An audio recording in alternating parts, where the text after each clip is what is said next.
of income, did you? Based on the limitations placed on us by Delaware U.S. Attorney's Office, that's very likely. Okay. Well, the Oversight Committee recently reviewed a non-classified document from the FBI called an FD 1023 form, which is a form used by the FBI to We're back on memorialize YouTube. information related Let's to see it how by a long this confidential lasts. human source. This FD 1023 form was created in June of 2020. This is not a tip sheet. It's not a hotline. It's not a suggestion box. It's a legitimate source used by the FBI, and I don't see it lasting long. and it was used here. Mr. Shapley, did you ever review the June 2020 FD 1023 form with information about Hunter Biden and President Biden? No, I did not. I reviewed the form, and there's startling allegations in it.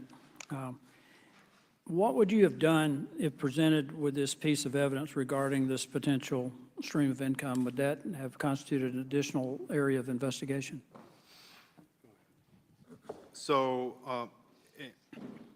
since I've never seen the document, I only know what's been reported. Right. So, I can say that there were investigative steps that involved President Biden that were not allowed to be taken, and that information like this would have been really helpful to have from investigators, by investigators when we received any pushback, when we were asked to take names out of document requests or search warrants.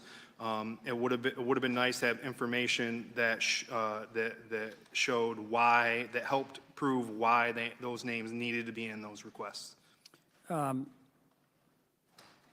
Well, I think it's material to your investigation because it was, after all, other information that led you, related to Hunter Biden's lifestyle, that led you to launch the investigation to begin with. Was there other evidence in this investigation that you were denied access to? Yes, there was. Do you want to elaborate on that? So, one piece was the Hunter Biden laptop. They ain't silencing shit. There's a memorandum that I documented contemporaneously in my House Ways and Means Committee testimony that states what Assistant United States Attorney Leslie Wolf told us on that day. I think it was September 3rd of 2020. And that's that they had information from the laptop that they were not providing to the investigators. Wait, say that Can again? I add something on that? Yes, sir, Mr. Ziegler. So Say that again. They had information from the laptop that they were not providing to the investigators. One more time. From the laptop that they were not providing to the investigators. Huh? Information from the laptop that they were not providing to the investigators. yeah, can I add Oh. something on that? Yes, sir, Mr. Ziegler. So when it came to questions, as a part of the investigation, we interviewed a lot of people. And as a part of that investigation, you want to feel free to ask questions. It should be an open environment. I realize that there are some attorney-client privilege information involved in this, but there was an environment when we were interviewing witnesses where you were afraid to ask questions that could lead to the presidential campaign. And this is after the campaign's over. So questions like that, it was restricted, and so things like that we were limited to talking about. Well, it appears to me that you learned about the FD 1023 form through public domain sources, and I can only imagine how you felt about having been denied another piece of relevant information. You're damn right. Get it the fuck And I out there, think it's important everybody. that the committee understand that you guys who were trying to do due diligence, who were faithfully executing, Share trying this to shit. faithfully execute the laws of the United States. Anything you can were find denied about evidence this? relevant to Other your than the bullshit investigation. B I think beside the people's 1023 names, form is a very share the important shit, piece, get it Mr. out Chairman, there. I want to ask Mr. Ziegler, at one point you wanted to move the investigation to the District of Columbia, is that correct? From the very onset of the investigation, yes. Why did you want to move it to DC? So are we referring, there are two different scenarios in where DC is involved. So when we first initiated the investigation, and then when we referred prosecution. So which time period? Share this shit. So hit the as far as fucking venue for like the tax button, case, so venue thumbs for up this button, whatever the case, fuck you want to comment. we saw that. Start commenting, guys. When we did Start our talking. analysis, that venue was either in California or DC. Look. The best thing to do, get this shit out there. If you don't want to do it yourself, hit that fucking thumbs up button there on Rumble, the thumbs up on fucking YouTube, whatever the fuck. Comment. Make it a permanent comment. Make it a live comment.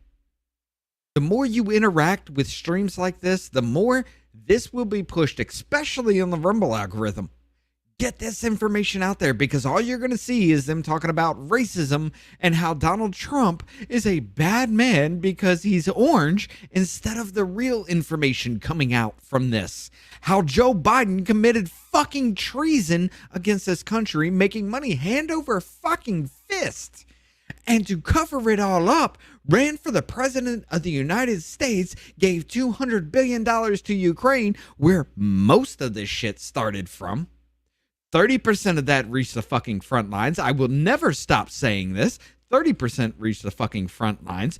$400 million went to the Zelensky's own fucking pocket. Their parliament voted to raise their pay 70%, and through FTX scandals and some we still have yet to fucking find, the rest of the money went back to the politicians that voted to send Ukraine blank checks because of this war that would have never happened if Donald John Trump was not our fucking president. And that comes from somebody who hates the fat fuck. Well, I guess at the time in the beginning it was DC. So that was where we wanted to start our investigation, was in DC. But you were told that Attorney Weiss could bring charges anywhere. Was that your understanding? Okay, so that fast forward to March of 2022, I had a phone call with the prosecutors assigned to the case. They said that our prosecution report went to low-level people at the DC U.S. Attorney's Office. Those low-level people reviewed it, said, hey, we're going to assist you with this. Here's what we're going to do to help you finish the case here in DC. A few days later, I get another phone call, and it's from the same assigned attorney, and they tell me that now that the U.S. attorney has reviewed it, that not only is it a no, but it's a no, you should not work this investigation in the District of Columbia. Well, Mr. Chairman, it appears to me that Mr. Ziegler was misled, and that his instincts were right, that it should have been moved to the District of Columbia. And again, I want to thank you for your courage and your fidelity to the law. I yield back. Gentleman yields back. Chair recognizes Mr. Khanna from California for 5 minutes. Thank you, Mr. Chairman. Thank you, Mr. I will admit, out of all the D's beside the name, this dude seems to be the most stand-up guy. Now he tries to play those fucking lines here. Walks that fucking line hardcore. But he still tries to get to the point. Shapley, for being here. I understand you see it as your duty to have the strict enforcement of tax laws. Is it true that you have often disagreed with charging decisions before? I have agreed with charging decisions before. I'm saying, is it true that you have often disagreed? Your recommendations have often been disregarded before when it comes to charging decisions. Is that true? I don't think disregarded is an accurate representation. They have been, people in your own IRS have disagreed with your decisions often before. Is that accurate? That's not accurate. Is it not true that the tax counsel in the criminal department has disagreed often with your decisions in the past? Oh, criminal tax attorneys? Yes. And, as I stated in my... So how often have they disagreed, in your opinion, with your recommendation decisions? Very often, criminal tax attorneys, yes. Can you give us a percentage of how often you've said, we ought to charge someone, and they've said, no, that may not be a good idea? Yeah, I would say, just ballparking, a vast majority of what we do, and that's why they're advisory. And do you have respect for them? And They're advisory. Do you have respect for them? Most prosecutors It's a simple question, sir. Do you respect those colleagues or not? Often their opinion is not respected by me Do you and respect them? prosecutors. So do you have more respect for them or Mr. Weiss? I don't, I just think because you have a history of wanting to charge people and then people pushing back. By your own testimony under oath, you said about 90% of the time people are pushing back on what you want to do. And I'm not questioning. I mean, you are a stickler for the law. You know, it reminds me of Les Mis, and you know, the famous person wanted to get the person who had a sandwich. I mean, and then all those times you've got people pushing back on you, and you. This motherfucker, like I said, he is the only person throughout the entire Twitter files thing says, hey, this seems like a breach of the First Amendment. What the fuck is happening? He is sticking to the task at hand, but he's still trying to be that party line. He's trying to discredit these people because, hey, people disagree with what you say 90% of the time, right? So why should we listen to you? Actually, I will admit, fair point, fair play, good job. You say, well, they're not very well respected.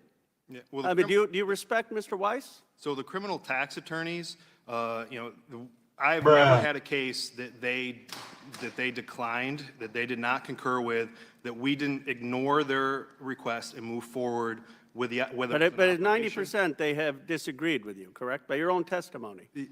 Yeah, yes, I established that, but they're And let me advisory. just ask you on the media, you've given testimony under oath that you have never spoken to the Washington Post, any report on this matter, correct? That's correct. Do you know, have you spoken to any media outlet on this matter? I have spoken after the House Ways and Means Committee. Before that, released have you testimony. spoken to any media journalist on this matter? Absolutely not. Do you know of any colleague of yours at the IRS who has spoken to any journalist on this matter? Absolutely not. Do you know of any investigation into the leaks on this matter? So the October 6th leak, I was the person who referred it to our Inspector General. There was Do you know also any of your a colleagues who leak are under on in- December 9th of 2020, around the day of action. Do you know if any of that your I know colleagues are that under the IRS investigation? Inspector General and Sorry, if I could DOJ just was looking finish. into. Do you know if any? I love the fact that the witness who was talking, he asked the question. Ro kind of asked the question. And because the question wasn't being answered the way Ro kind of wanted, he kept trying to cut him off and try to redirect. I love it. Of your colleagues who are under investigation for that leak? No, I know of no colleague under investigation for that leak. And just for the record, then it is your testimony under oath that you have never spoken to any media person before the House. So why the fuck can't we investigate how the Washington Post seems to get leak after leak after leak after leak after leak after leak after leak, but yet you're questioning why anybody hasn't been charged for leaking this to somewhere other than the Washington Post, I guess? Testimony about this matter. It's not only my testimony under oath today. I provided an affidavit to House Ways and Means Committee stating the same. I've said it to our Inspector General's office as well. I appreciate that. I just want to make a final point to on House this. Ways I and mean, Means. one, I think what, Mr. Chairman, could we mind if I? Yeah, can the gentleman answer the question you asked, Mr. I Connor? just don't want my time to be. Oh, too bad you're about granting your him the fucking time, Mr. time. Chairman, but- You asked the You give me- question, I- dick. I want a minute to wrap up if you want to give him. Okay, you have a minute. Okay. Here's the point. I think this whole thing, our ranking member Raskin summarized this. I don't disrespect you, sir. I think you have a tough view on what you think the law should be.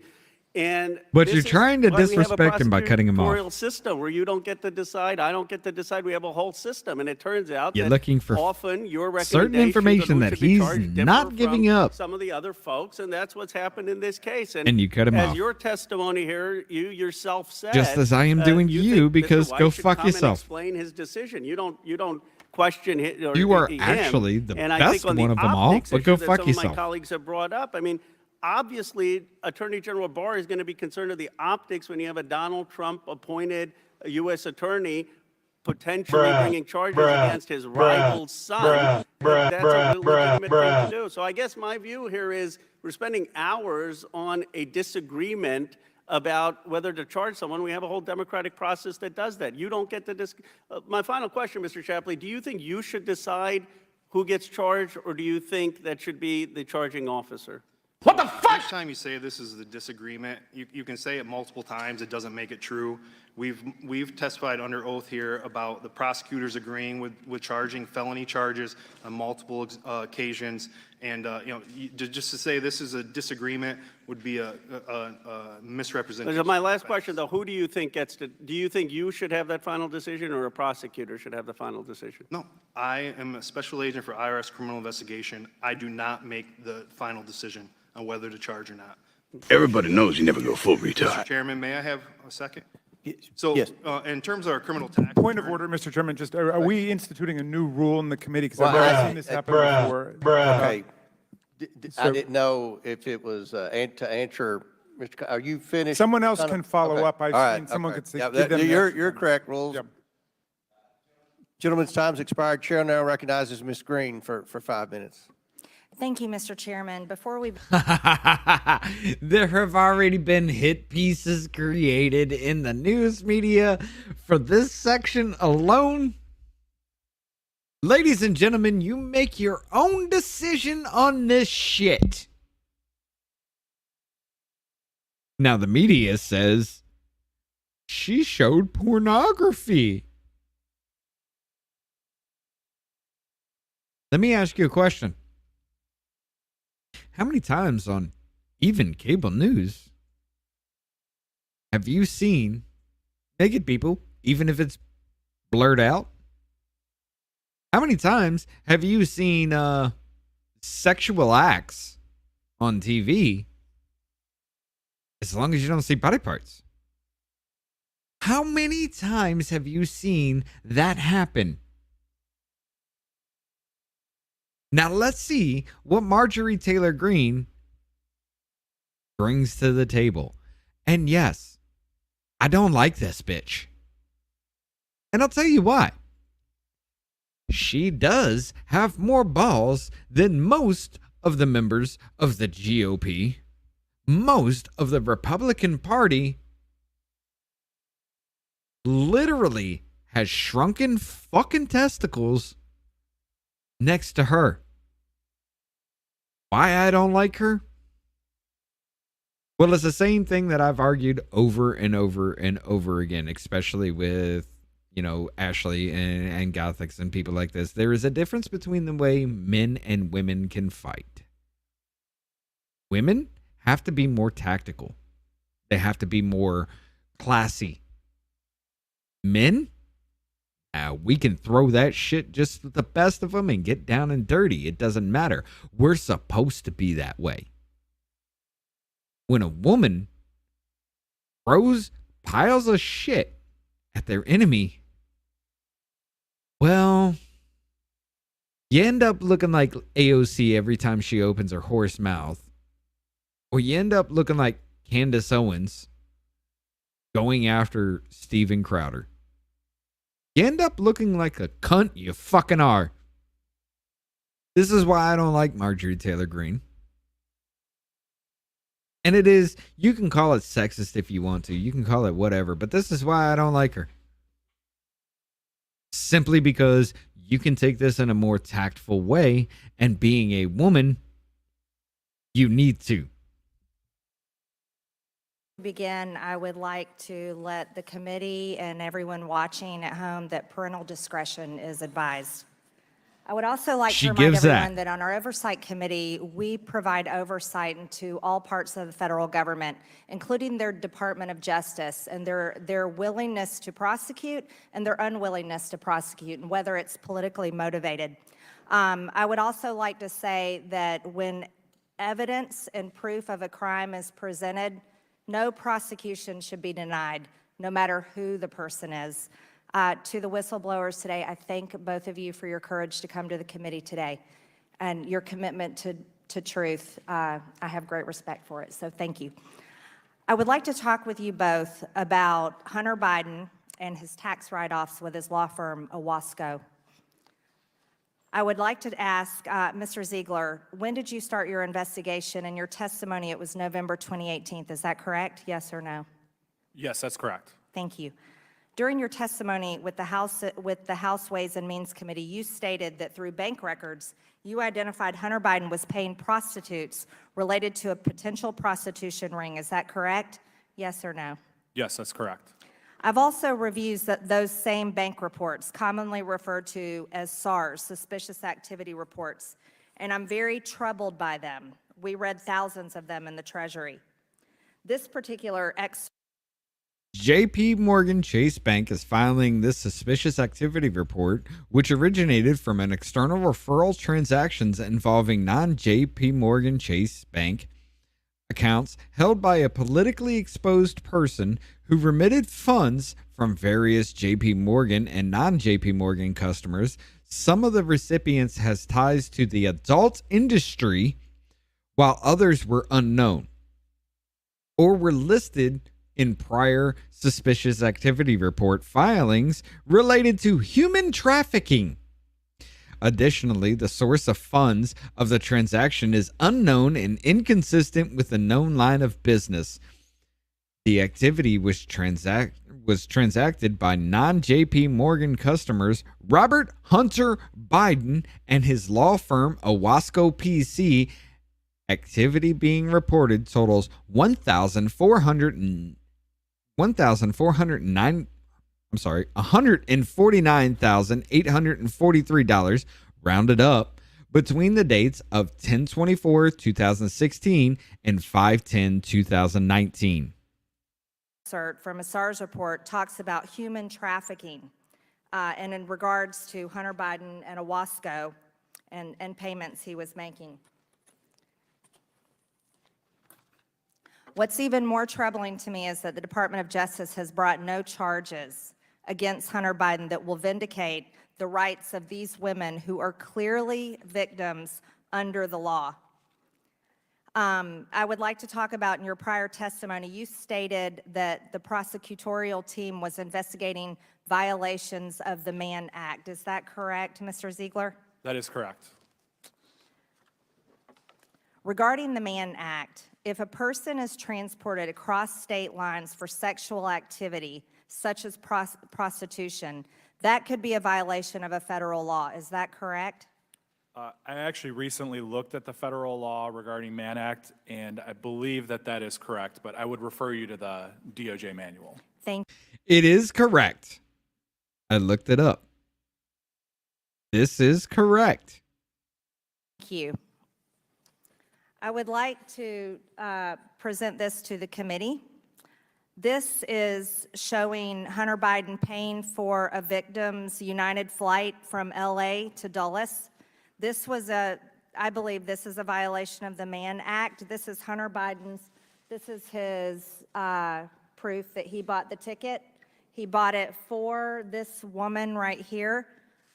He flew her from Los Angeles to Washington on June 14th, flew her back to Los Angeles, California on June 15th of 20. So she flew out from Los Angeles, California to Washington, D.C. for less than a day. Los Angeles, California, she left at 3:16. There is, let's see, okay, so that would be 12:16 Washington time. She left 11:14. Okay, so it was more than 24 hours. In a total of $1,726.40 for her flight out there and return in a little more than 24 hours. 2018. And I would like to point out that if he was purchasing her a plane ticket for sex and traveling across state lines, do you believe that to be a violation? Let's see, US 18 US Code 2242 or 2422, coercion and incitement. Whoever knowingly persuades, induces, entices, or coerces an individual to travel in interstate or foreign commerce in any territory or possession of the United States to engage in prostitution or any sexual activity for which any person can be charged with a criminal offense or attempts to do so shall be fined under this title or imprisoned not more than 20 years or both. So basically, if you pay for somebody to cross state lines to get your rocks off, the Mann Act has been violated, and you shall be fined under this title or imprisoned not more than 20 years or both. Violation of the Mann Act, Mr. Ziegler. So I can talk to specifically what's in my transcript regarding the Mann Act. So I know we were compiling the information together. Yes, but Mr. Ziegler, travel, as the law states, by the code of the law, it states traveling, paying someone to go across state lines is prostitution. It's a violation of the Mann Act. Let me just move on just one more second here. So when Hunter Biden paid for this woman to do this. Everything is blanked out. No more so than what you would see on cable news. Or, I'm sorry, not on cable news, but on cable TV. Actually better. Because you would see a blur, which you can make out things in that blur. Everything is blacked out. With him to travel across state lines from California to Washington, D.C. By the way, let me ask you a serious question. In the second photo, Hunter Biden's back is turned. The woman is sitting there with her face to him. Who took that picture? Because it damn sure wasn't Biden. And it damn sure wasn't her. Or was it a still framed capture of a video he was recording of this incident? On June 15th, this is a violation of the Mann Act. This was prostitution. Let me continue. Did Hunter Biden also use his company, Owasco PC, to pay prostitutes? Can you hold on one second? Chairman? Yeah, we'll give you this additional time back. Thank you. That was.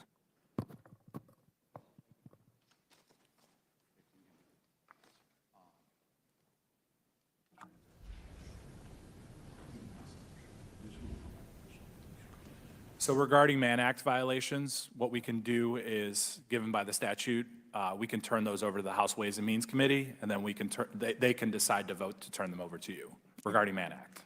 Thank you, Mr. Ziegler. So talking about Hunter Biden using his company, Owasco PC, to pay prostitutes. Excerpt from the SARS report. Victim 1 is a CA resident, California resident, currently employed with FSS Management. Between June 2018 and October 2018, Victim 1 was employed by Owasco PC as evidenced by her receipt of bi-weekly payroll remittances from Owasco PC. However, during the same period of time, Victim 1 also received large round dollar wires from Owasco PC, which received new hire, K-wage, 10K golf member, and pay. Victim 1 received 5 wire transfers totaling $44,508 in a 4-month period between 6/12 of 2018 and 10/2 of 2018. So in a 4-month time period, she made roughly around $11,000 a month from Hunter Biden, who was flying her out to have sexual relations. This is also a suspicious activity report showing that victim one, the woman that was paid for prostitution, that traveled from California to Washington, D.C., paid for by Hunter Biden.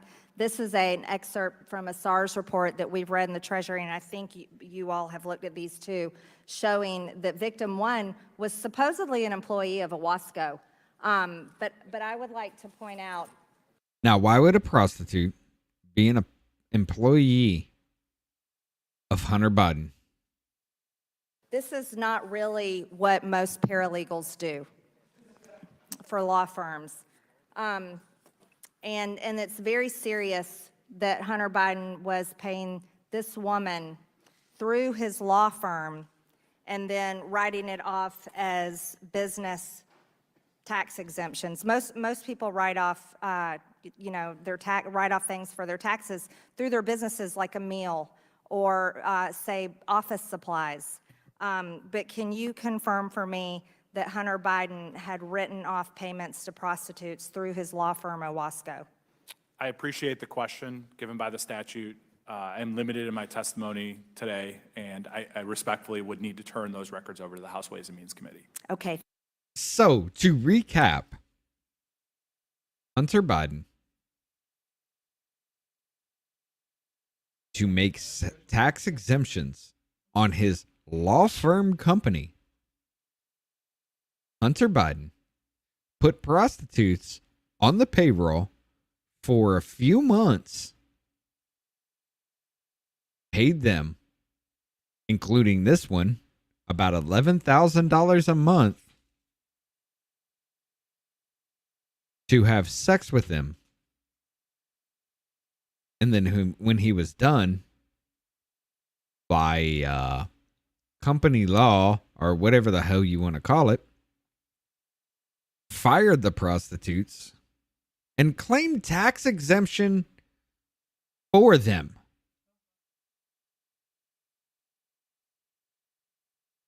And y'all want to sit there and talk about how he paid his back taxes and that should be all of it?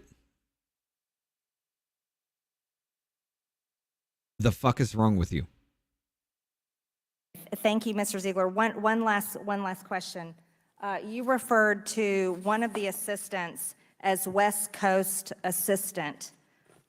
I believe this is the West Coast assistant. Could you agree with that? So I can tell you that there were deductions for what we believe to be escorts, and then that $10,000 golf club membership.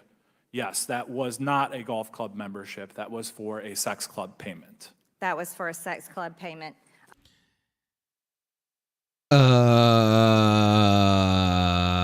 Say that one more motherfucking time. I can tell you that there were deductions for what we believe to be escorts, and then that $10,000 golf club membership. Yes, that was not a golf club membership. That was for a sex club payment. That was Sex club payment. Tax deductible? And y'all want to sit there and talk about how he paid his back taxes? Are we starting to get the picture with any of this yet? Never mind the fact that you, as a taxpayer, paid for Hunter Biden to stick his hang dang. And I will be clipping this for YouTube and everybody else. Never mind the fact that you, as a taxpayer, paid for Hunter Biden to stick his hang dang in a worker of the night. You also paid for him to violate the Mann Act by taking a worker of the night across state lines to do adult activities. You, as a taxpayer, paid for that. For a sex club payment. Payments such as this from Hunter Biden to prostitutes. Also, Mr. Shapley, Mr. Chairman, we're at 1 minute and 53 seconds. Now, this is the part of this where it gets into something really. Is this adult material?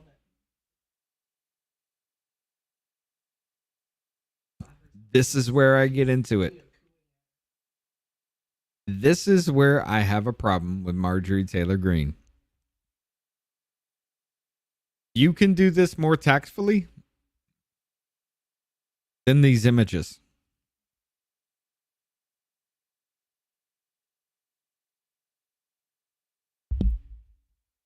This is where you got yourself in trouble with this.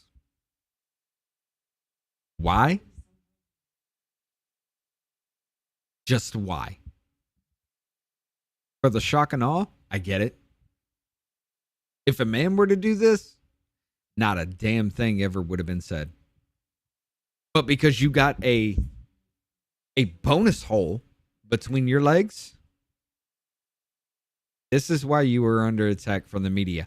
And this is now, 79 articles within the past 2 weeks that I have seen within the media written about this woman to attack her?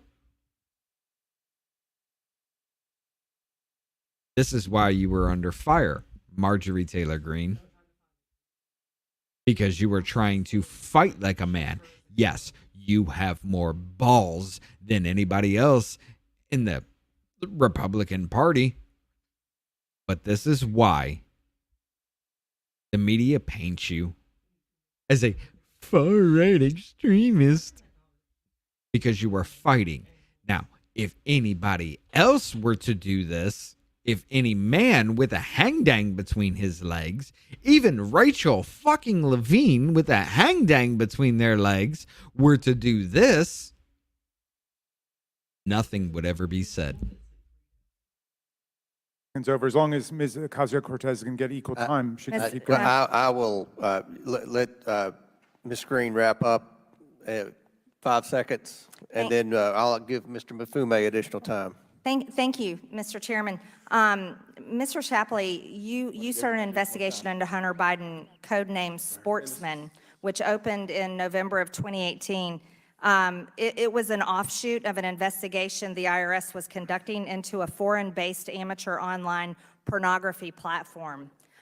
This is evidence of Hunter Biden making excuse me, this is my time, making pornography. Should we be displaying this, Mr. Chairman, in the committee? Gentle lady's time's expired and went 2.5 minutes over. If Mr. Mafume wants the 2.5 minutes, he can have it. If he wants to yield some to Ms. Ocasio-Cortez when she goes, she can have it.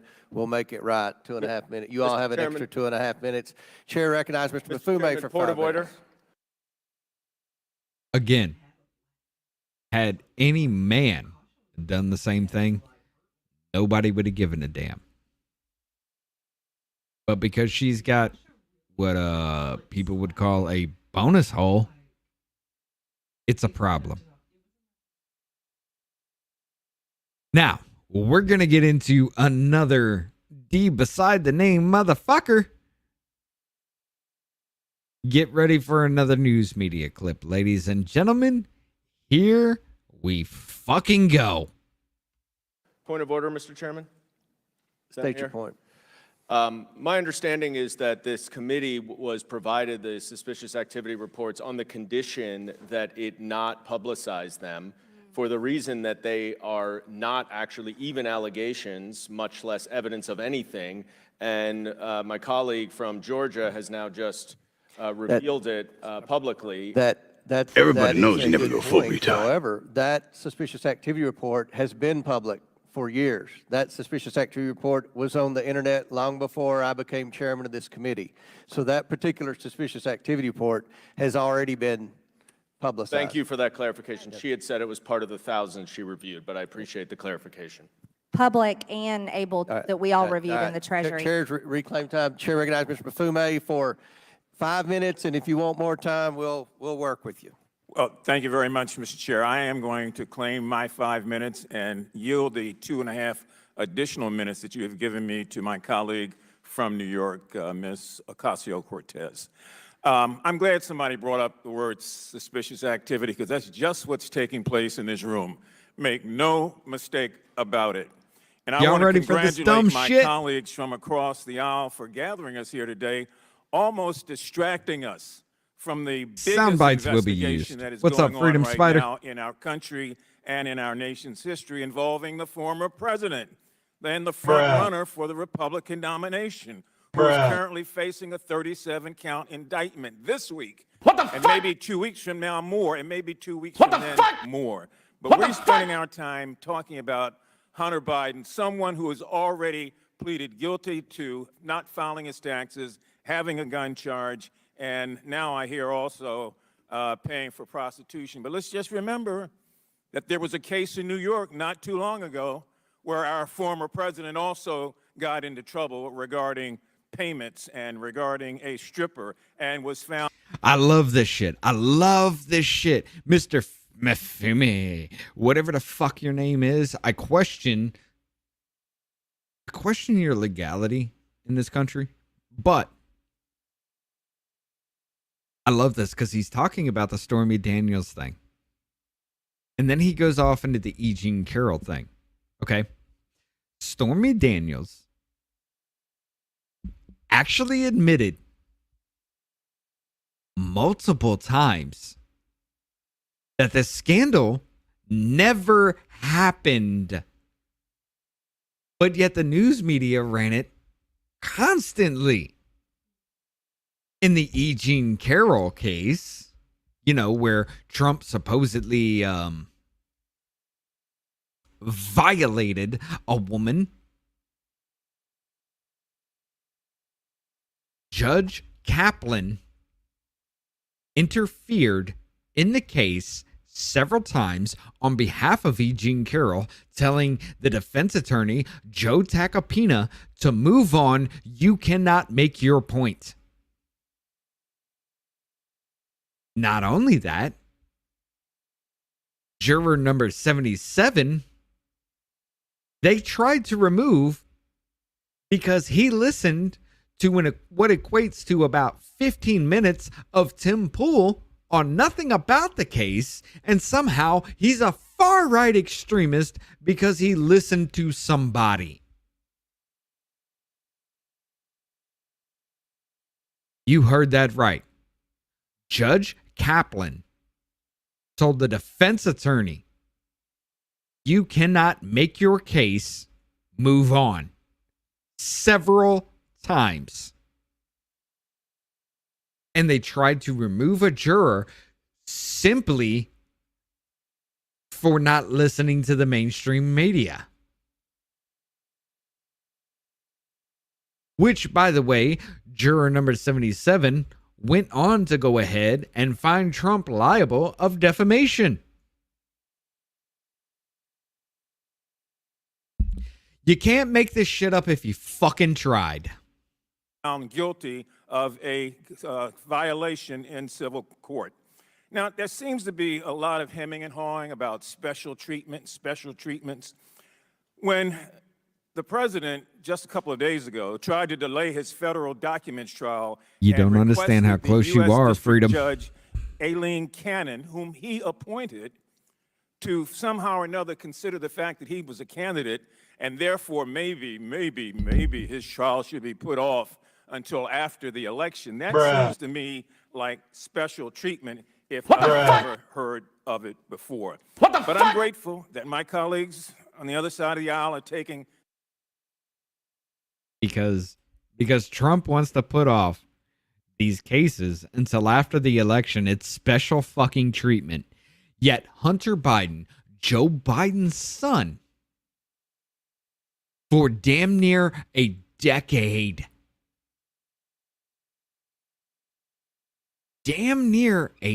decade has been protected by our entire federal government for him and his father to make backdoor dealings to enrich themselves with our fucking foreign adversaries,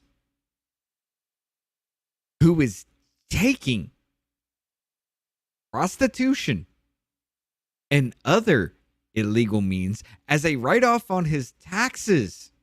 And somehow that's okay because he paid off the taxes. But it's special treatment for Trump to say, let's not look at this case till after the election because I've already announced that I'm running for presidency and this is election interference, like they covered up with Joe Biden. When this Hunter Biden shit started to come out, when they were starting to look at him, and then all of a sudden he's running for presidency of the United States, and the Hunter Biden laptop story is Russian disinformation and somehow election interference.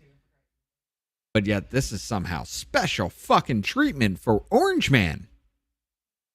At least tax evasion very seriously. And I would welcome also a hearing on the former president's history of tax evasion and Okay, how I'll call long you it Spider. took to see his tax returns covering 10 years and what was the outcome of that decision. You know, the Trump organization was hit with $1.6 million in Manhattan State Court being convicted of a tax scheme. So let's be real when we talk about this. It's not just Hunter Biden. But as long as we're saying Hunter Biden, we forget everything else. And again, Hunter Biden did step forward and said, I did not file taxes in 2 years. And yes, this gun charge, I will take responsibility for. What the fuck? Now, I love the fact that we are so much in love with the IRS. In fact, Speaker McCarthy said when he was elected on the 15th vote that the first bill that he would repeal funding for was the bill that would provide for 87,000 additional IRS employees. My, don't we love the IRS? We're just going to cut their budget. In fact, there's a member of this committee who on their own website 87,000 armed IRS agents that caused a ammo shortage here in this country that we all suffered for because we knew the government was going to come after us, caused an ammo shortage because the IRS was buying up ammunition and guns to arm these 87,000 new IRS agents before this was even introduced. And if you need proof,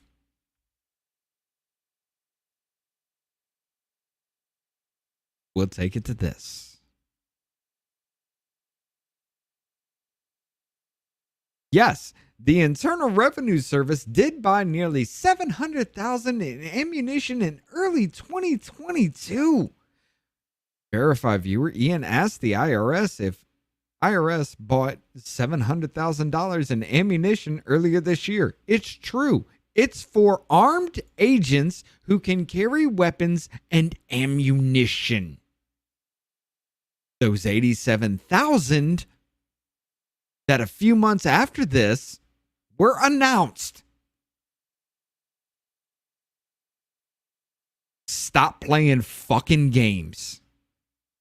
By the way, these 87,000 IRS agents, the way these Democrat people are trying to play it out to be, these armed 87,000 IRS agents are going to sit in a call center. And I shit you not.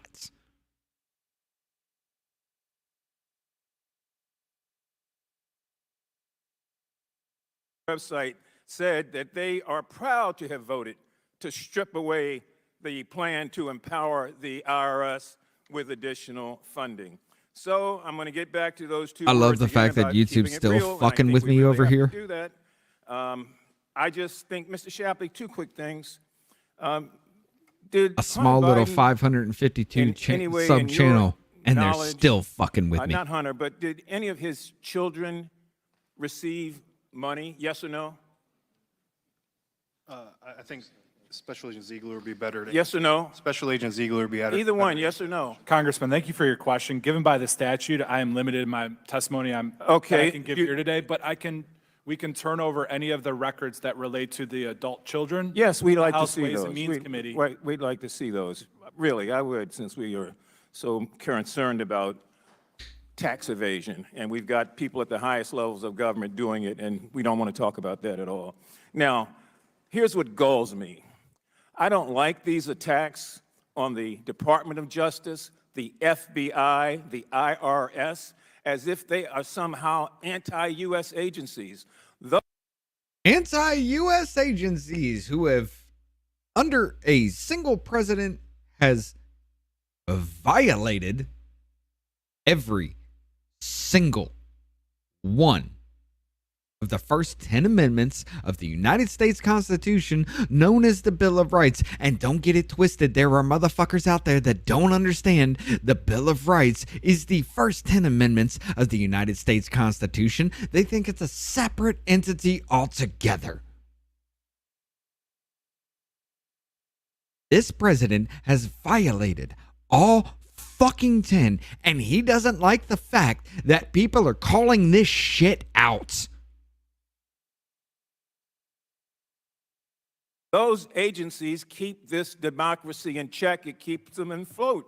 They Not a problem, provide the Freedom. checks Or, and I'm they sorry, not a provide problem, Spider. the Take it easy. balances. And we could be, quite frankly, using our time to better talk about crime in America that's affecting everybody, attacks on women's health, the economy, budgetary issues, public education, housing, the need for senior citizens to be able to pay for prescription drugs, child poverty, and mental health, to name a few. And yet we could be talking anything else. We could be talking about anything else right now, except for treasonous acts of the United States of America committed by our president and his fucking son. We could be talking about anything else, ladies and gentlemen. Anything else except for treasonous acts committed by our president and his son. we are doing this all over again for the Hunter Biden show to someone who has pleaded guilty and has taken responsibility for not filing taxes for 2 years. This is ludicrous. Beam me up, Scotty. There's no intelligent life down here. You're damn right there ain't no intelligent life, because you represent the Democratic Party that is complicit in every bit of this. There is no intelligent life, because you're going to take this and post this on every bit of the news and never run anything else for any kind of context on any of this, where the whistleblowers have proven beyond a shadow of a doubt so far that Hunter Biden and Joe Biden committed treason by making backdoor deals with our adversaries to enrich them and sell our own fucking documents, as shown with a Penn Biden Center, to foreign adversaries. And you want to come down on Trump because he had documents in Mar-a-Lago that the FBI knew about, could have taken it, decided not to, locked them up themselves, and then damn near 8 months later raided his home. Fuck you and everything about you. None. I yield. Chairman, time's expired. Chair now recognizes Mr. Armstrong from North Dakota. Well, if I could plead guilty to 2 years of tax evasion when I was accused of 6, I might consider that to be a pretty good plea deal. Let's talk about what this is and what it's supposed to be. Mr. Shapley, I think you were going to testify that IRS criminal tax attorneys are advisory only, and often DOJ prosecutors disagree with the IRS tax attorneys. Is that probably an accurate statement? Yes, it's an accurate statement. And I think this is important because everybody continues to go after you two, like you're the only two people who were involved in this. You went to work for the IRS in 2008? 2009, correct? 2009? Mr. Ziegler, 2010? 2010. So you started under President Obama, continued your career under President Trump, and are continuing your career under President Biden. Is that accurate? Yes, That is that's correct. accurate. Your career is now over, by the way, because this motherfucker has already, with Gal Luft, already violated the Whistleblower Act that was signed by Obama. And in your entire career, excluding today, how many times have you talked about who appointed a U.S. attorney? I haven't. In the course of any investigation, have you talked about whether it was a Democratic appointee or a Republican appointee? I have not, no. Mr. Ziegler? I have not. Because it's not supposed to matter, right? And that's why you have line U.S. attorneys that also go across administrations and work through Republican administrations, Democratic administrations, and that's the part of your investigative team. Now, that investigative team recommended that you charge Hunter Biden for every tax year from 2014 till 2019 and felonies for at least 2014 and 2018. And this included income from Burisma and a scheme to evade taxes through a partnership with a convicted felon. Is that accurate? Yes, that's accurate. And the total amount of taxes not paid over that period or not paid timely was over $1.5 million, and that didn't include interest and penalties or other enhancements that are typically involved in this case, correct? Yes, that's correct. And Mr. Ziegler, your testimony identifies two separate criminal violations, which is an attempt to avoid taxes and filing false tax returns, and they both carry a 6-year statute of limitations. That is correct.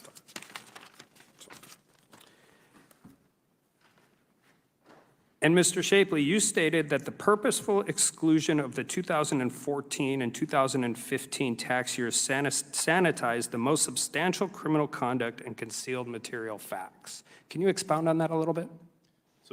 So yeah, that statement made to the House Ways and Means Committee was in reference to the income from Burisma that was not reported, and therefore, if it wasn't reported, it wouldn't be on a statement of facts, and it would be completely left off the official record.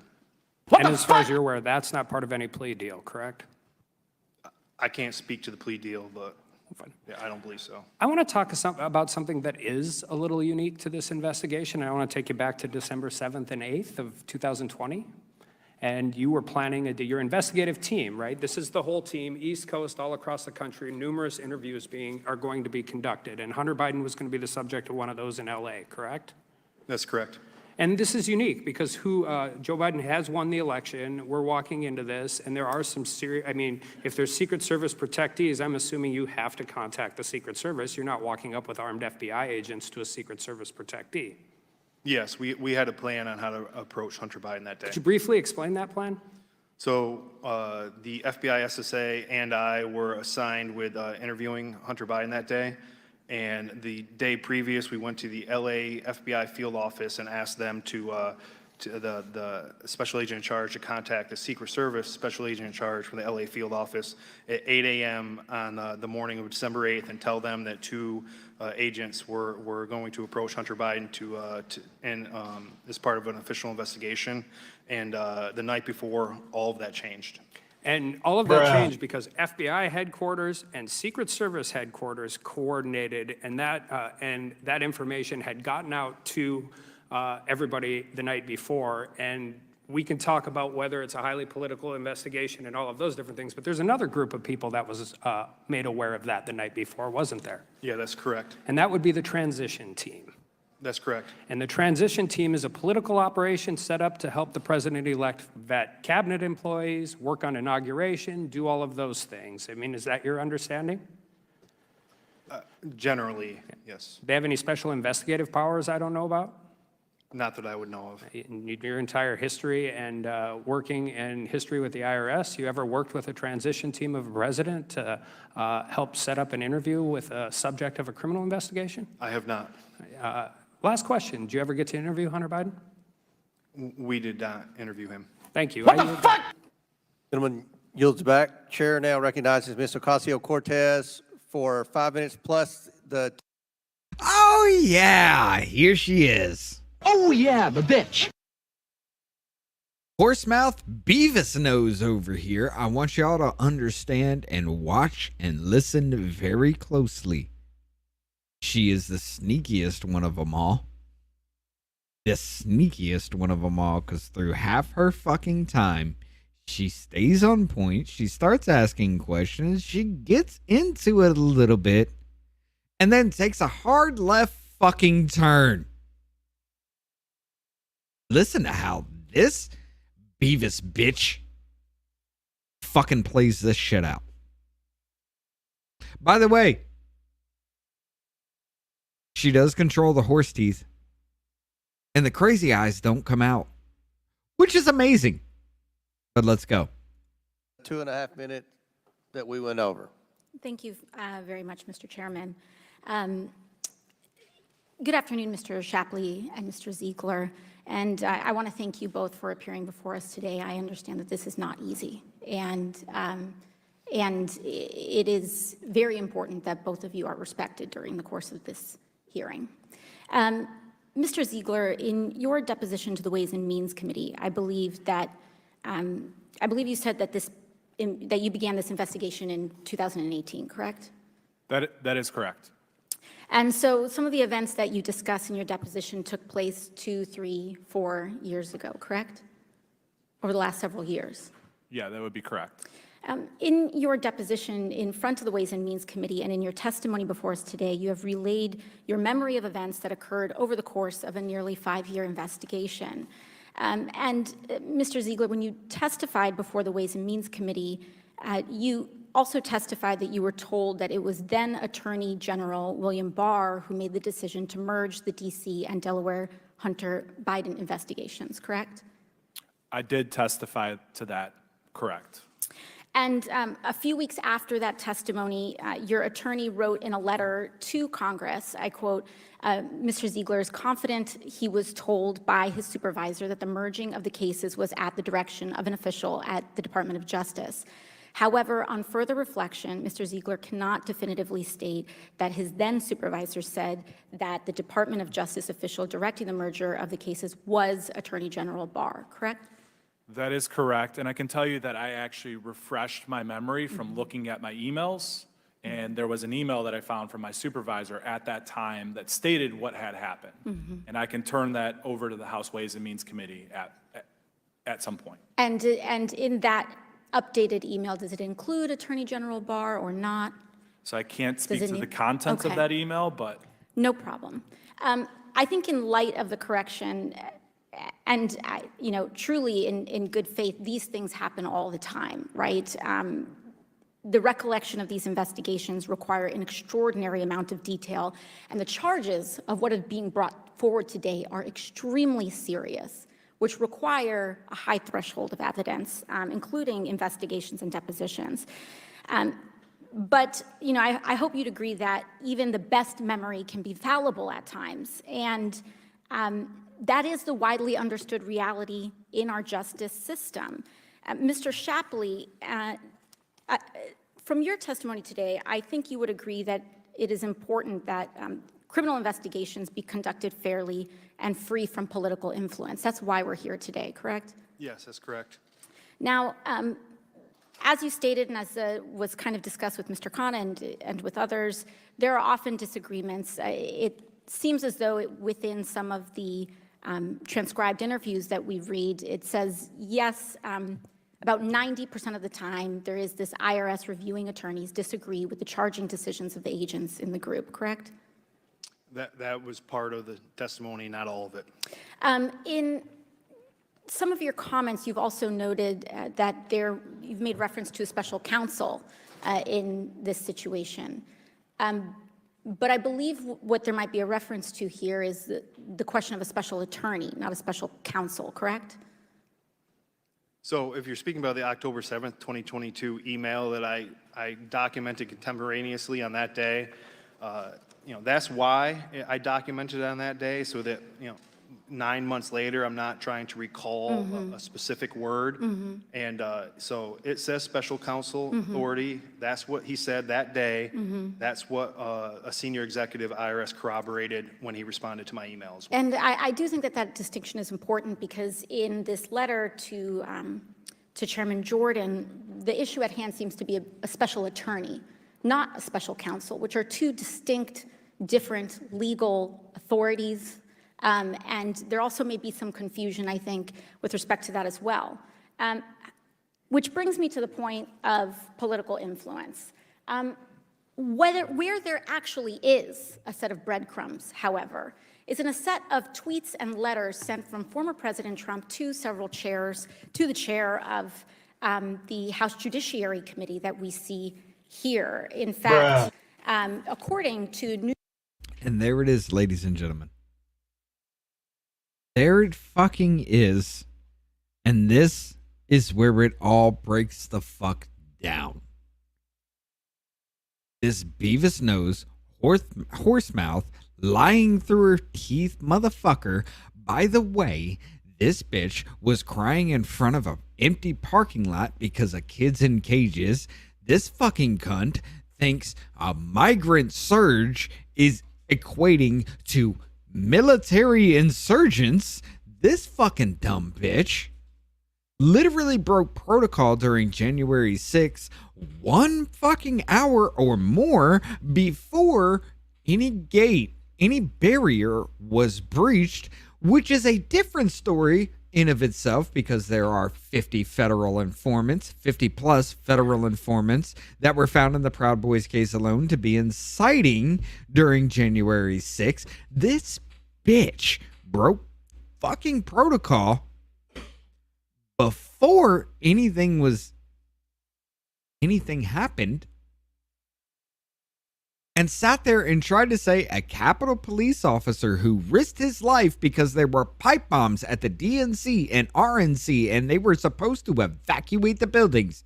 This bitch broke protocol and hid in her bathroom in her office, which was a block away from the Capitol. At that point in time, this bitch hid in her fucking bathroom in her office and then blamed a Capitol police officer for wanting to rape and murder her because he came in risking his life to save this cunt fuck, saying, "Where is she? Where is she? Oh, he wanted to rape and murder me." And then went on to go ahead and say Ted Cruz and other GOP members wanted to have her assassinated. Never fucking forget that dumb shit. This is where it breaks down. You were on a roll, horse mouth. You were doing fucking wonderful. You could have made a damn good fucking point, but because you had to bring it back to fucking Orange Man, everything breaks down.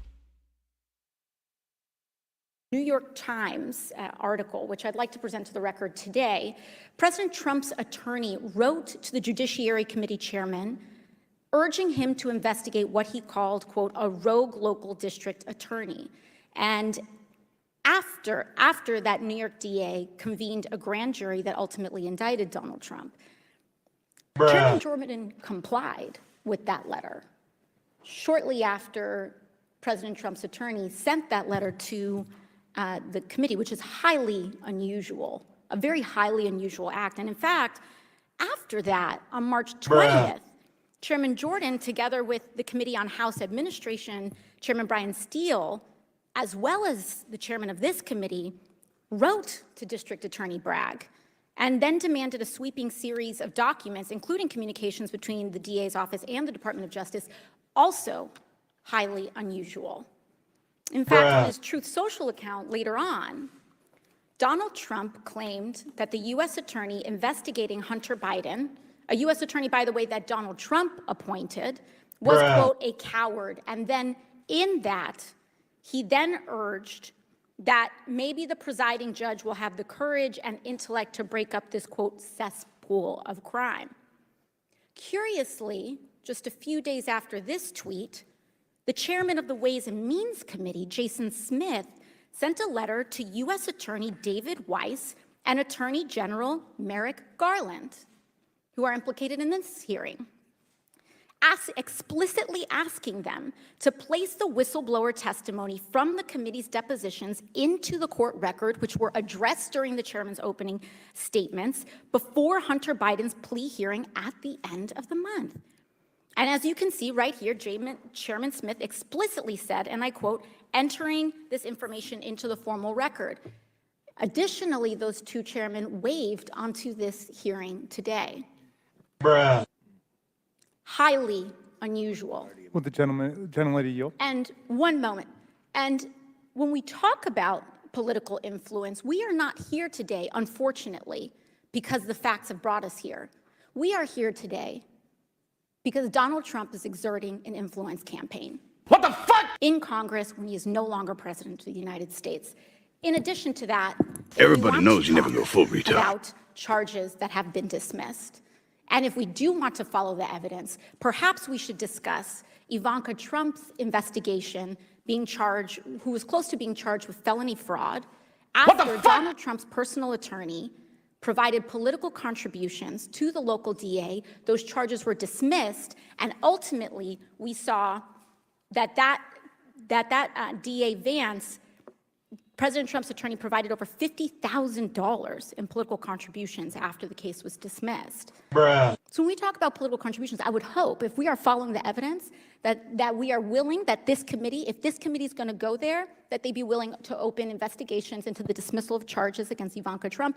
And, by the way, if the chair would, We're going to cut you off right there, you horsemouth cunt bitch. How about we open investigations into the fact that you were selling fucking hoodies for $60 fucking, saying it wasn't a political contribution at all, but on your website says every bit of this, the income that comes from selling of merch goes to political contributions. Let's look into that, shall we? a gentlelady from Georgia wanted to follow evidence, we should also take a look at, hypothetically, a case where sex trafficking charges against a 17-year-old girl potentially. The gentlelady's time's expired. Thank you, and I yield back. Chair now recognizes Mr. Gosar of Arizona for 5 minutes. You love that shit, don't you? You love that shit. You gotta love it. She started off fucking strong. She could have made a damn good point. She could have derailed the entire fucking thing and then rolled it into Orange Man bad. Go fuck yourself. I was murdered. Oh, and that comes up later too. That whole January 6th shit. That's why I had mentioned it. That comes up later too. And it's fucking even more pathetic. But I'm going to let this man talk. Thank you, Mr. Chairman. Now, Chairman Comer and his team have done an outstanding job of uncovering the millions of dollars sent to Hunter Biden from foreign sources located in places like China, Romania, and Ukraine. It's pretty obvious that the Hunter Biden's only avenue for making money is the influence over his father.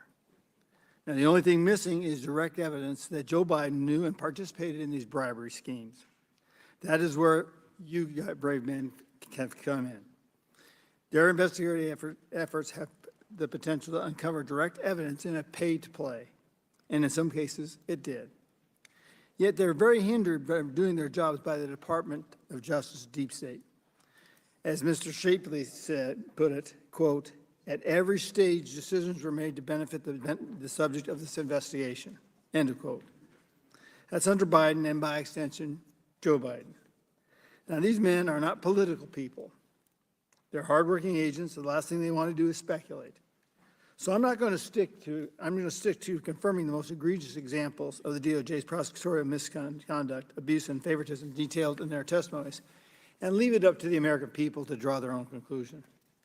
Mr. Shapley, under U.S. tax law, taxes owed on all income received from legal and legal sources, right? Yes, yeah. Hypothetically, if a person is subject to U.S. taxes receives $1 million for serving as a director for, let's say, an oil company, they would owe taxes on that $1 million, perhaps as much as 38%, correct? If they're a U.S. taxpayer, yes. Failure to declare the receipt of such income violates the U.S. tax code, correct? Yes. Yes, it would. Failing to timely pay the tax owed is what, in whatever amount, violates the tax code, correct? Yes, it does. And the tax code has criminal and civil penalties for these violations, correct? That is correct. So now hypothetically, if a person receives $1 million payment and then conveys 10% of that amount to another person, that person making that payment may have to pay a gift tax on that amount, correct? Yeah. If they say it's a gift, yes. Yeah. Or conversely, the person receiving the money has to pay income tax on the money as well, correct? If on the gift portion or on Yes. the income portion? No, So on the gift They would have to report the gift on their tax returns, but I don't believe it'd be taxable to them. And then the failure to do is subject to criminal or civil penalties, correct? Filing false tax returns is against the law, yes. Yeah. Now, is there definite confirmation that all evidence on the Hunter Biden laptop has been reviewed by federal agents and prosecutors? The prosecutor stated that evidence was withheld from the investigators. We don't know how much. Did DOJ prosecutors allow your team to access the laptop? I'm sorry, could you repeat the question? Yeah, did the DOJ prosecutors allow your team to access the laptop? The DOJ prosecutors. So when the laptop comes in, there are computer investigative specialists that review the laptop, and they create reports and pull stuff from. And you were prohibited from looking at anything on the laptop, right? We saw some, but not all. Okay, good. What the fuck? Is it normal for the DOJ to deny this type of access to investigators? No, that's the first time I've experienced being limited to evidence. Did Assistant Attorney Wolf collaborate with the data on the laptop? Did she Collaborate the data. corroborate? I wouldn't know. Okay. Now, I guess my question comes back, and the reason I went down this rabbit hole is it your conclusion that you were interfered with, and that those that interfered with you are as guilty as those creating the problem? Are they accessories to a crime, is what I'm getting to.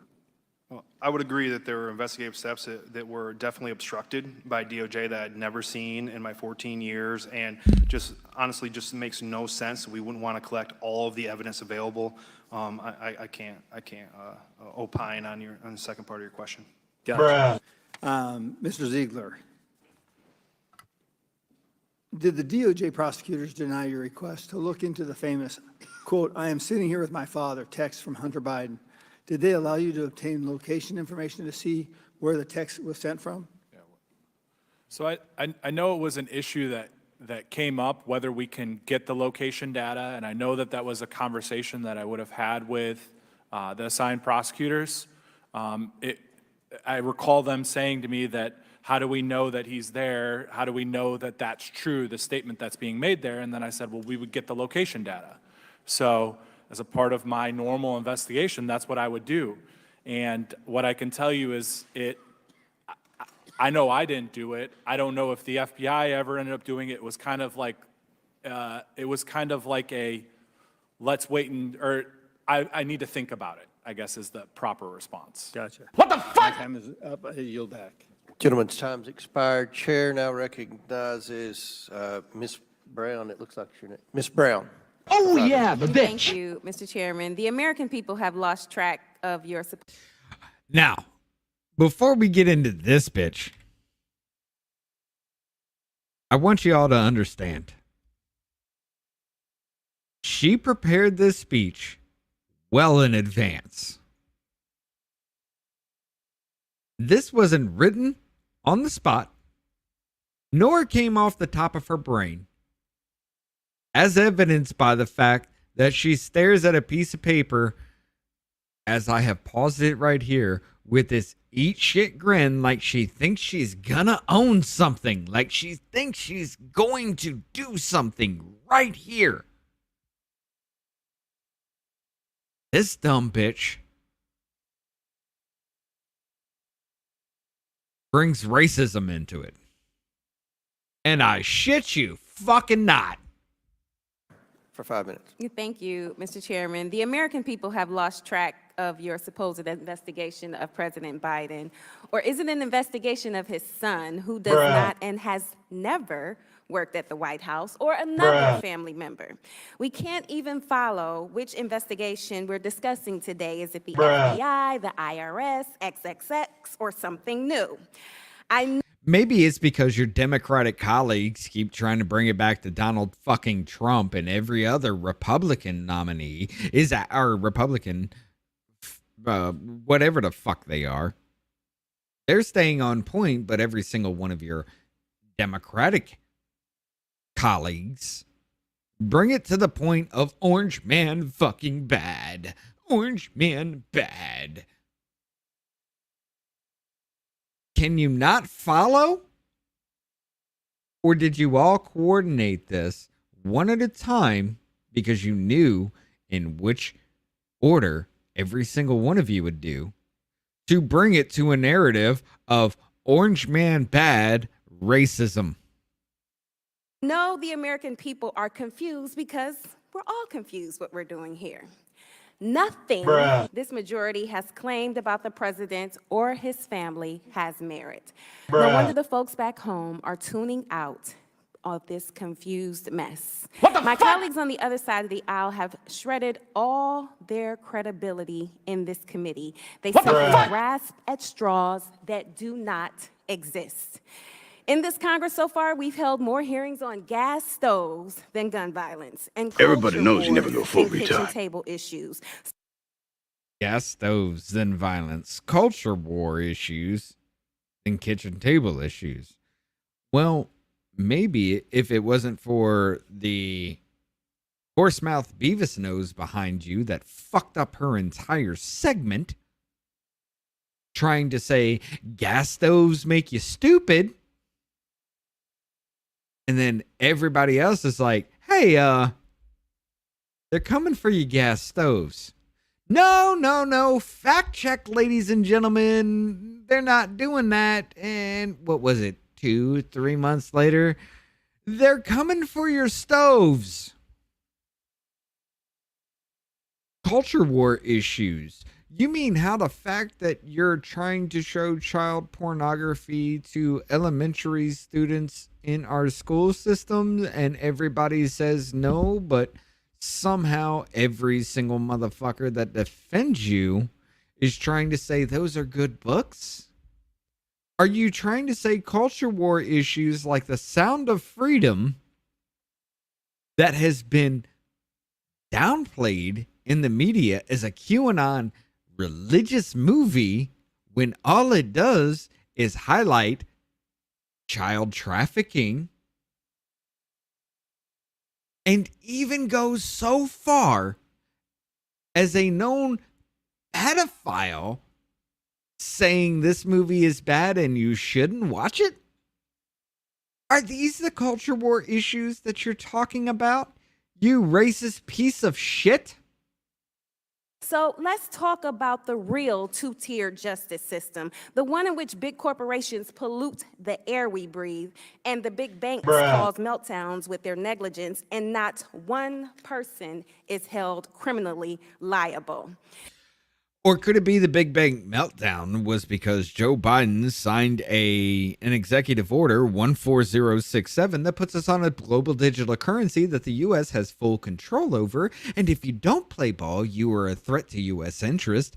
Then later on, because we want to ban TikTok where real information is coming out because it's a threat to our kids, which in a case is actually a threat to our kids because it pushes the dumb shit that we have been seeing in our society. And from that, the Restrict Act was born that says anything done on the financial market the U.S. government has full control over can stop that because, hey, you may be funding foreign adversaries. They want to bring a digital currency that they have full control over and can track for every single penny spent and received, which means if anybody helps you pay your bills, that is taxable income for you. Could that be a thing? Because I fucking wonder. They're certainly not called by the majority to sit before this committee. Or, Mr. Chairman, what if we talked about the other unspoken two-tier justice system in this country? The one where people of color are subject to a deliberately harsher system at every turn, from policing to prison to parole. In this country, a black person is Let's go. 5 times more likely to be stopped without due cause than a white person. And black defendants are 25% more likely to be held pre-trial. Maybe that's because of the fact that 52% of all violent crimes is committed by 6% of the black community, which, by the way, only makes up 13% of the country, which, by standards, depending on how you want to look at it now, because of immigration, you're talking 47 million people here in the United States, and 6% of that create 52% of all violent crime. Now, we're talking rape, we're talking assault, we're talking murder, we're talking everything else that involves somebody else getting physically maimed or killed. Maybe it's because 6% of that 47 million people plus create 52% of all violent crime. And you want to talk about the disproportionate? 52% of all violent crime comes from the black community. 6% of the black community. Whereas white people make up damn near 70% of this country. And only a fourth of the violent crime comes from the white community. Meanwhile, by FBI own statistics, white people are shot and killed by the police at a higher rate than black people. Maybe that's the reason. Fix your shit. Because your own fucking culture, everything that makes you think who you are, besides the fact that you are wearing dreads in this and you think it's a black goddamn thing, your braided fucking hair, which comes from the Vikings, which were overwhelmingly white. And you want to say it's cultural appropriation for a white person to wear braids in that whole goddamn argument? Maybe, just maybe, it comes from the fact that your whole damn culture went from fight the power, we can be strong, to selling drugs, fucking shooting people, and every other dumb shit like abortion, which Margaret Sanger, who founded Planned Parenthood, was a known eugenicist and racist, and every fucking one of you heralded her as a hero because you could kill your unborn. Fix yourselves, and maybe then we can talk about racism. But until then, shut the fuck up. Meanwhile, the twice indicted former president is out campaigning around the country and didn't even have to post bail. Yet hundreds of thousands of Americans sit behind bars waiting for their day in court. These are the types of lived experiences we should be addressing in this oversight committee. This is the real two-tiered justice system, and it's the justice system Democrats are trying to fix after 4 years of Donald Trump's misuse. Congressional Republicans, however, are working to make these inequalities worse through their efforts to defund the IRS and other Democratic priorities included in the Inflation Reduction Act. So, since my colleagues claim to want stricter IRS enforcement, you would think we would at least agree on giving the IRS its proper funding. You mean like the 87,000 IRS agents that are armed to the teeth and they say that are sitting behind a fucking desk answering phones? Is that what you're talking about? Because goddamn it, how more fucking stupid can you get? Everybody knows you never go full retard. So let me conclude by asking a simple question, Mr. Shapley. Yes or no? Do you know the rate at which Black taxpayers are audited as compared to taxpayers who are not Black? No, I don't know. Well, the answer is Black taxpayers are audited at 2.9 to 4.7 times the rate of non-Black taxpayers.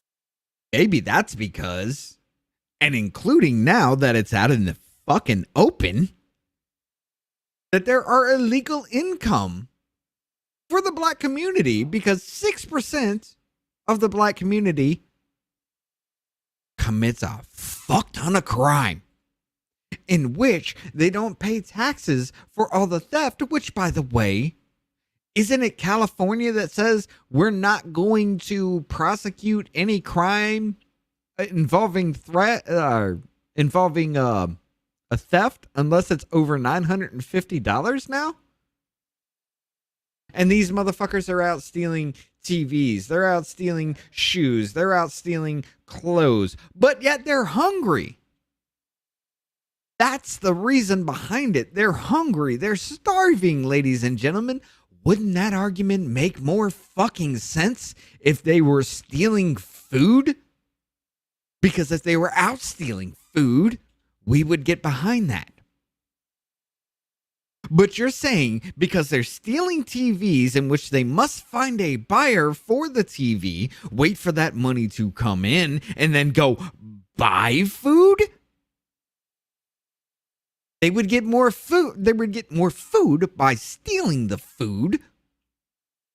They would get more of what they need by stealing what they need instead of stealing random bullshit to then sell for money to buy said food that you say they need. Stop playing fucking stupid, America. Another question for you, sir. Yes or no? Will this hearing help alleviate the racial disparity in the rates of the IRS audits? No. That's not the topic. Thank you. And with that, I move the gentleman to yield. I will yield the balance of my time to the ranking member. No, She didn't even give him chance to answer. Will any of this solve the racial disparities? That could be simply fucking done by fixing your culture. I don't give a fuck if you call me racist or not. I don't give a goddamn. Fix your own shit instead of blaming the white man for everything that you fucking do, and maybe this whole racism narrative would fucking end. Thank you kindly and for your excellent questioning and statement there. The chairman of the Judiciary Committee, when he was here, invited us to believe that the U.S. Attorney for Delaware had changed his tune or changed his story. But when you look at the letters he actually sent, he didn't change his tune at all. He said the exact same thing every time and even expanded the answer to be perfectly clear. In his June 7th letter, he says, I've been granted ultimate authority over this matter, including responsibility for deciding where, when, and whether to file charges and for making decisions necessary to preserve the integrity of the prosecution consistent with federal law, the principles of federal prosecution, and departmental regulations. In other words, it's up to him. It's up to the U.S. Attorney. Then, in June 30, the letter to the Chairman Jordan, he says, second, in my June 7th letter, I stated, quote, I have been granted ultimate authority over this matter, including responsibility for deciding where, when, and whether to file charges, etc. Unquote. I stand by what I wrote and wish to expand on what this means. And this gets to the heart, I think, of what we're doing here today. As the U.S. Attorney for the District of Delaware, my charging authority is geographically limited to my home district. If venue for a case lies elsewhere, common departmental practice is to contact the U.S. Attorney's Office for the district in question and determine whether it wants to partner on the case. If not, I may request special attorney status from the Attorney General pursuant to 28 U.S.C. 515. Here I've been assured that if necessary, I would be granted Section 515 authority in the District of Columbia, the Central District of California, or any other district where charges could be brought in this matter.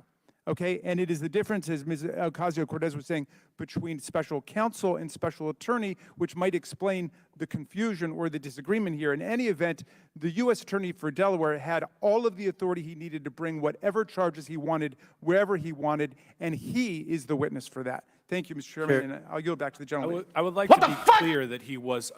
I want you all to understand what just fucking happened with that cocksucking son of a bitch. This cancer-ridden fucking moron. This deathbed fucking ridden retard took everything that has happened in this so far, threw it out the fucking window, and said, this is the narrative. And it's all bullshit. That's exactly what happened. And I guarantee you, this little fucking clip will be in the news. Everything that has come out in this, everything that has come out in all of this, he threw the fuck away and said, this is the way it's going to be. That's what just fucking happened right there in front of your eyes. Assured that authority. He was Yes, he assured was, that and he said he was assured the authority. And he is limited within Delaware. Well, The right, but charges that's just the weren't in rules. Delaware. You're just restating what the rules are. That's what. But that's just the rules. That's just the rules. Everything that blows your fucking bullshit out the fucking water, that's just the rules. He can't do anything other than Delaware. But that's just the rules. So why the fuck is this a thing? What he explained. You're not a lawyer, right? You don't work at the Department of Justice, correct? He's explaining what the rules are. Gentlemen's time's expired. Okay. Chair recognizes Dr. Fox from North Carolina for 5 minutes.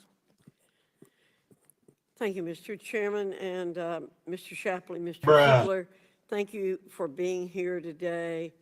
Blowing the whistle against a man as well connected as Hunter Biden is. I'm going to ask a single fucking question for every single one of you out there. Why the fuck is our ruling class looking like fucking death's doorstep?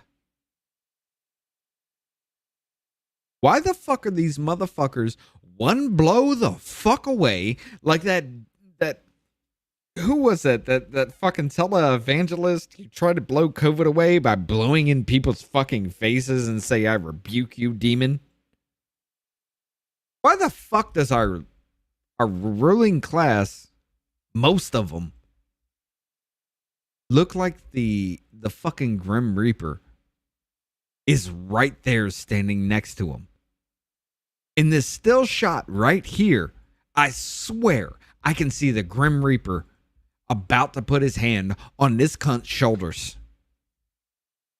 Truly courageous, is a truly courageous act, and I hope that all of my colleagues can appreciate that as well. Mr. Shapley, I'd like to start with a simple question. When did you start your career as an investigator with the IRS? In July of 2009. Thank you. And in what year were you promoted to a supervisory role? In 2018. So that's 14 years of service at the IRS, with 5 of those years in a senior leadership position, correct? That's correct. Did you ever, in your 14 years of experience, see an investigation be handled in the same manner as the one we're here to discuss today? The one Watch the way you're speaking, because those dentures are going to come flying out if you get mad. into Hunter Biden's taxes? I have not, no. And when were you made supervisor of the investigation in Mr. Biden's Operation Sportsman? In January of 2020. By your estimate at that time, when did you initially believe that the evidence was sufficient to request physical search warrants in California, Arkansas, New York, and Washington, D.C.? So Special Agent Ziegler drafted an affidavit in April or May, and that was when for the search warrant. Of 2020? Of 2020, yes, I'm sorry. And it was a short time after that you began to suspect that career officials at DOJ were, quote, dragging their feet regarding the next steps in the investigation. Is that correct? Yes, that's correct. I guess DOG, dog, Department of Geriatrics, because it's Department of Justice, J. Yes, I'm being petty as fuck right now. This shit sets me the fuck off. Because what does this have to do with anything? And 2 months later, in June of 2020, you came to the belief, expressing as such in communications with the IRS CL leadership, that if normal procedures had been followed, that these search warrants would have already been executed. Is that correct? That's correct, yes. Was this within the typical time frame for the self-imposed investigative pause that DOG historically tends to implement in cases preceding elections? It was not. The official Department of Justice Public Integrity stand down came on September 4th of 2020. After the initial steps were inexplicably denied, prosecutors continued to decline to advance on promising leads. There were, for example, many problematic text messages and emails on the infamous laptop in August 2020. When were you informed by Assistant U.S. Attorney Wolf that the DOJ would not allow a physical search warrant on Hunter Biden? So I don't recall the exact date. Do you? And I don't think that that's in the confines of our testimony, but we can provide that information to the House Ways and Means Committee, a clarification to that, and then that can clarify that issue. My understanding is that it was October 2020, but we appreciate your clarification of that. Did Assistant U.S. Secretary Wolf's decision not to execute a search warrant on Hunter Biden strike you as atypical, Mr. Shapley? Generally, in any other investigation, if we have probable cause and we believe there's evidence in that location that could help prove our violations, then we would execute that search warrant. So it was an unusual action. Yes, Congresswoman. Thank you.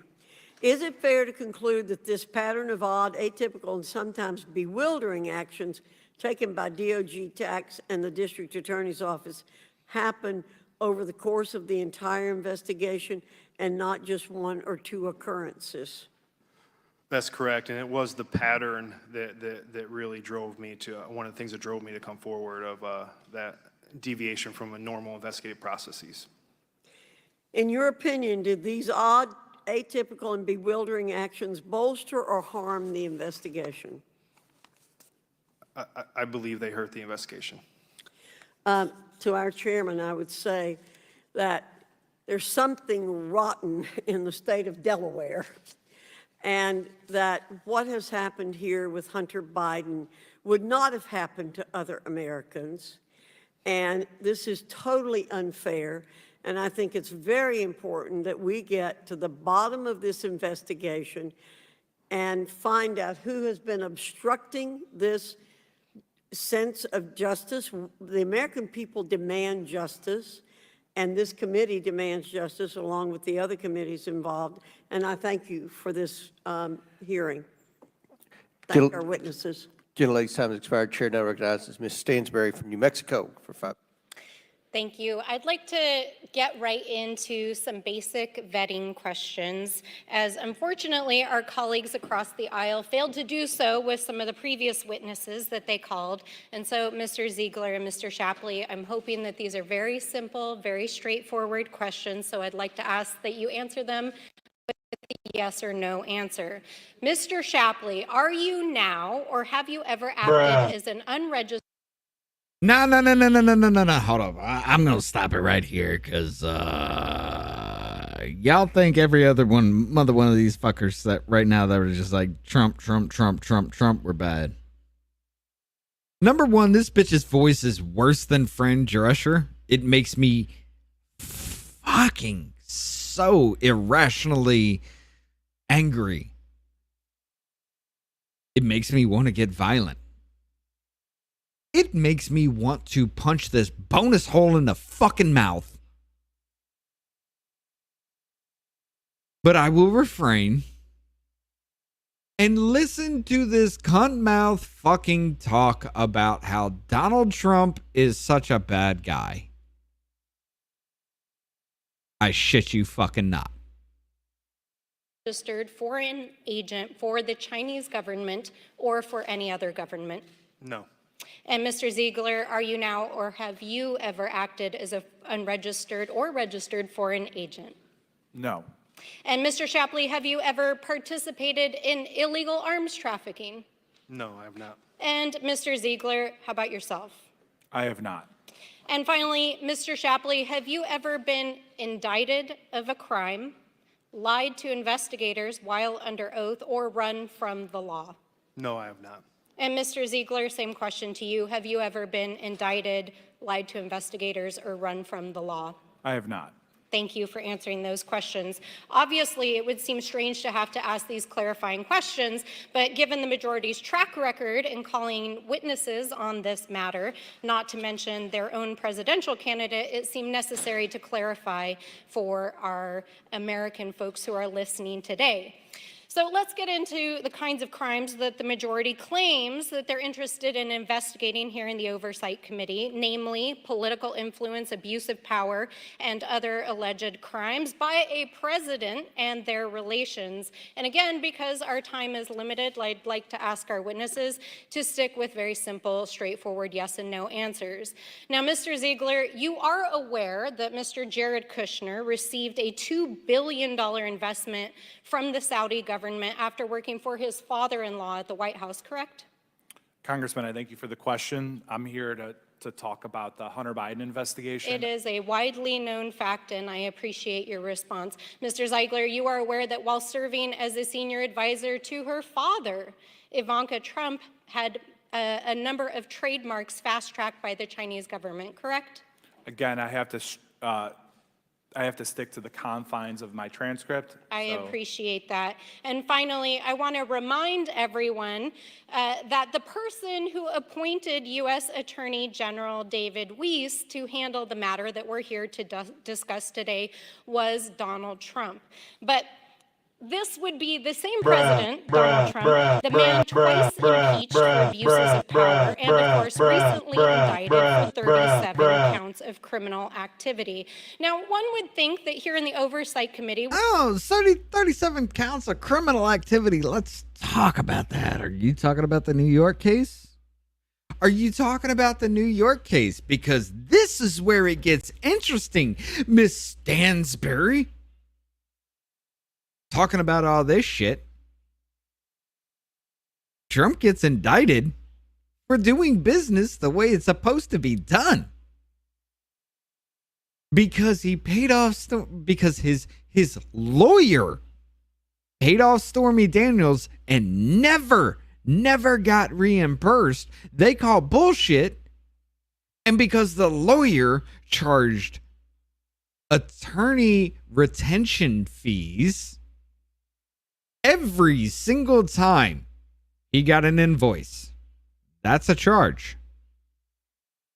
Every single time he wrote it in the ledgers that he's supposed to keep. That's a charge. Every single time a check was written to pay attorney's fees. That's a charge. Every single time that check stub came back. That's a charge. None of this would have made a single fuck because it's past the statute of limitations that they were screaming about earlier. None of that would have made a single fuck if it wasn't for the fact that it covers up another crime. Well, what's that crime? It's a felony, and Alvin Bragg doesn't need to tell you what the fuck it is. You'll find out when you come to court.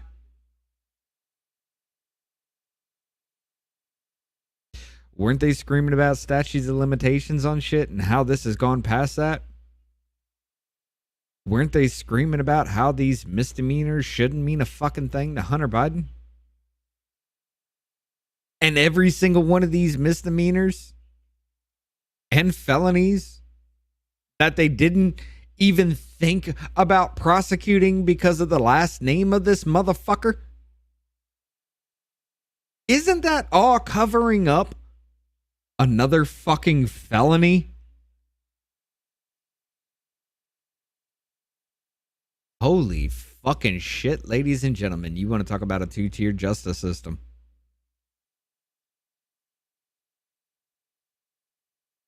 How about you put that in your fucking pipe and smoke it?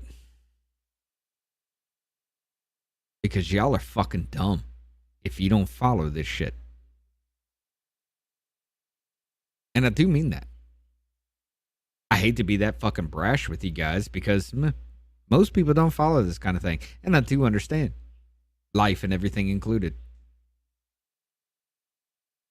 But if you don't understand what the fuck is happening right before your damn eyes, then I don't know what to tell you.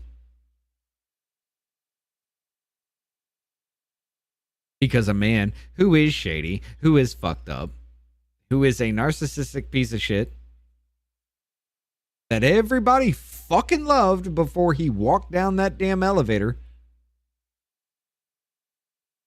is looking at a combined total of damn near 1,000 years now for doing less than the treasonous fucking acts that our president and his son has done. And they are trying to defend it.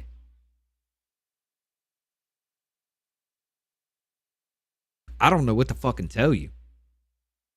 I hate that fat fuck piece of shit myself too. I've never loved him. I've never heralded him as a great person. I never looked up to him. But he did a fuck ton good for this country, and it was that fat fuck that woke me up to all of this shit. And it's all because they came after him. I mean, I remember Rachel fucking Maddow. The day he was confirmed as the next president of the United States of America, I remembered Rachel Maddow being on screen saying, "This marks the day of the impeachment of Donald J. Trump," before he even hit office. So don't sit there and fucking tell me that Orange Man is fucking bad. I hate the bastard myself, but you motherfuckers have made me defend him so damn much that even if he was that tyrant you think he is because he's done a lot of fucking good, this motherfucker walked across the demilitarized zone between North Korea and South Korea without anybody guarding his ass. He went into Israel and came back a day or two later with the United Arab Emirates, with the United Arab Emirates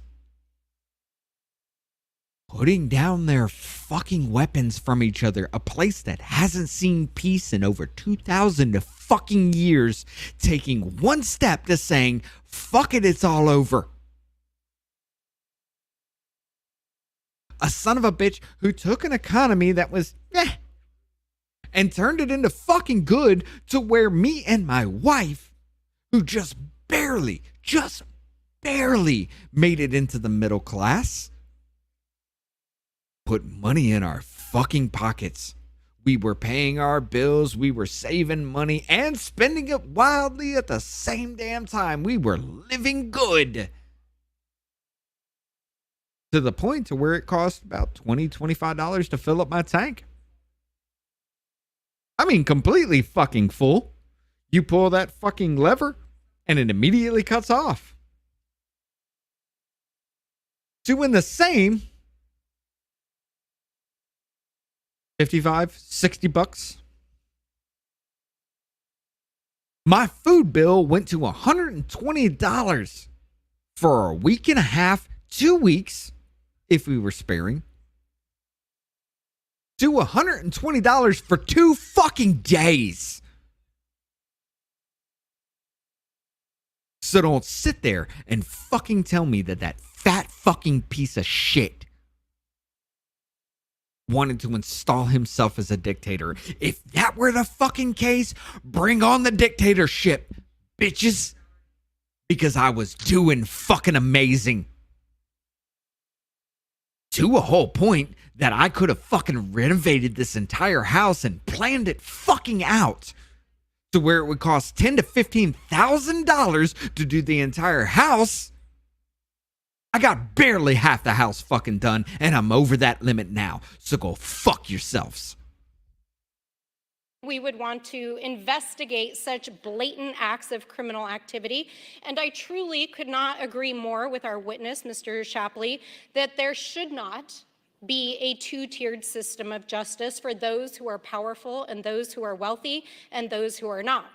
But that is not actually what this hearing is about here today, because it's clear that this is yet another attempt by the majority to turn this committee into another in-kind donation to the Trump campaign. What the fuck? This follows on an earlier attempt this past month to undermine the FBI with a controversial markup, which thankfully did not occur, the very same day that Donald Trump was indicted under those 37 counts. In fact, if you look across the aisle, we have 13 members who have already endorsed Donald Trump. And now here we are trying to distract the American people once more, even though it was a political appointee appointed by Donald Trump, who was at the helm of this effort when the issues we are discussing today occurred. What the fuck? And yet we're using the committee's resources to advance this agenda. But I think it's important that the American people actually understand that the real criminal and the actual threat to our democratic institutions is Donald Trump. The man found legally liable for sexual abuse. The man who refused to return classified documents. Legally liable of sexual abuse. I already brought up the E. Jean Carroll case in which Judge Kaplan fucking interjected on behalf of E. Jean Carroll multiple times, telling Joe Tacopina he cannot make his point. And then went on to dismiss a motion for mistrial because the judge said he cannot make his point. The judge dismissed the motion of mistrial because he was the judge involved. What the fuck? Documents to the government. The man who was inciting an insurrection that led to the deaths of 5 people and threatened the lives of people in this very room, and who threatened the very foundation of our democracy. So I find it hard to believe that members who witnessed the insurrection, who have witnessed these criminal indictments, continue to stand here today with Donald Trump and prop him up using committee resources.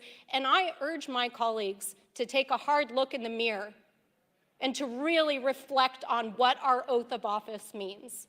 And with that, I yield back. Gentlelady yields. Chair now recognizes Mr. Higgins from Louisiana for 5 minutes. Thank you, Mr. Chairman, Mr. Shapley, Mr. Ziegler. We're going to be moving fast here. Let me make a statement to begin. Let's just clarify for America. Republicans are only interested in Hunter Biden's deceptions regarding his IRS confirmed receipt of $17.3 You're right, million Saddam. from shady sources in Ukraine and Romania and China while his father was vice president, because Hunter Biden had nothing to sell. He had no product, no service, no skill. All Hunter Biden had to sell was corrupted access to his father, the big guy.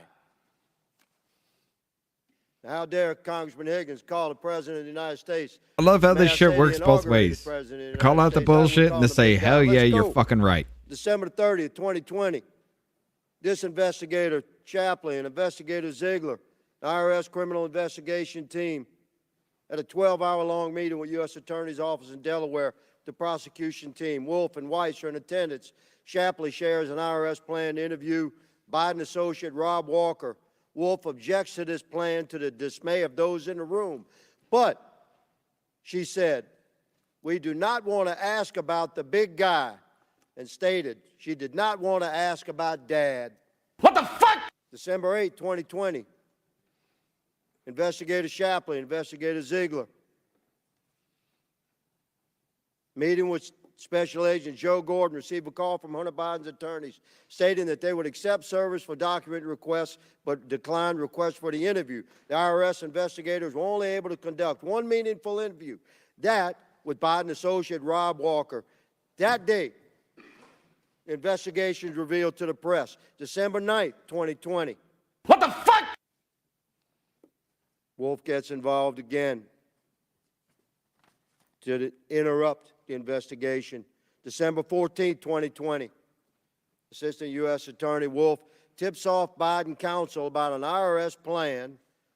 They had reached the threshold of probable cause to execute a search warrant on a storage unit in Northern Virginia. U.S. Attorney Wolf calls Hunter Biden's attorney and alerts him to the pending search warrant being executed. What the fuck? You stated, Investigator Shapley, that at every stage during your investigation, decisions were made that benefited the subject of the investigation. Who was the subject of the investigation, good sir? Hunter Biden. Thank you very much. And I think I clarified for America why we were interested in Hunter Biden. Because he sold access to his father, the big guy. And you Americans out there may have a compromised president in your White House.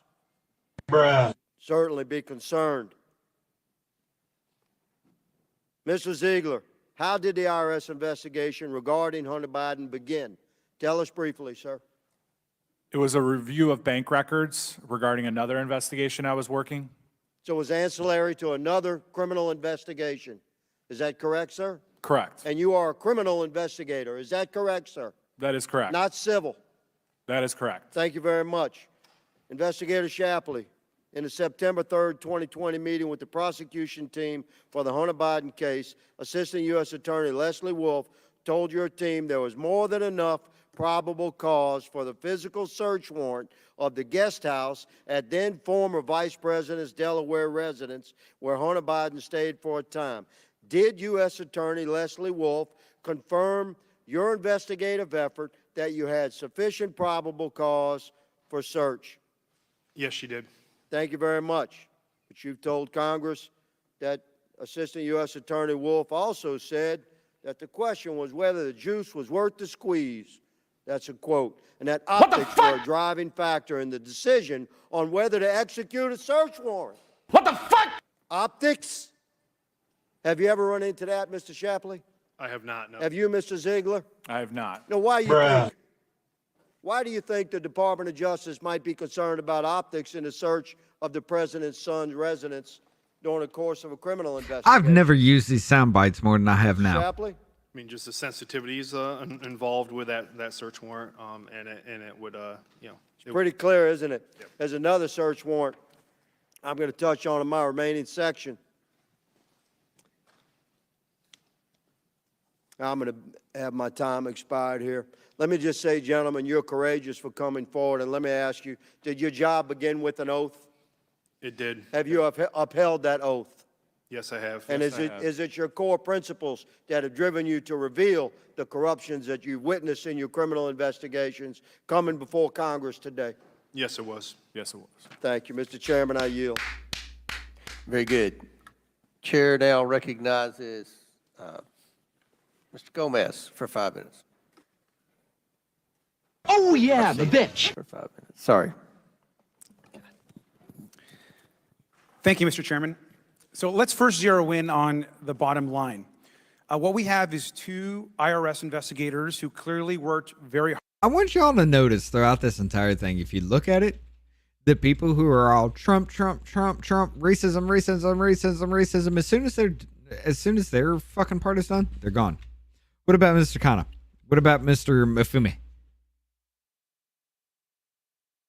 What about these people? These were the people that came in a little bit before their fucking time, sat down, listened to a little bit of shit, ran their fucking mouth, and then dipped. Hard on the Hunter Biden investigation, and thank you both for being here today. You both gave recommendations to prosecutors based on your work, which you've described today. And then Donald Trump's hand-picked prosecutor then made recommendations to charge Hunter. He acted independently, and he himself has confirmed this. You did your job making recommendations, and then the prosecutor did his job. You don't have to agree with his conclusions, but that's the bottom line of what we have today at this hearing. But today's hearing is like most of the majority's investigations and hearings. A lot of allegations, zero proof, no receipts, but apparently some dick pics. Now, at a certain point, the American people will need some actual evidence. Actual evidence.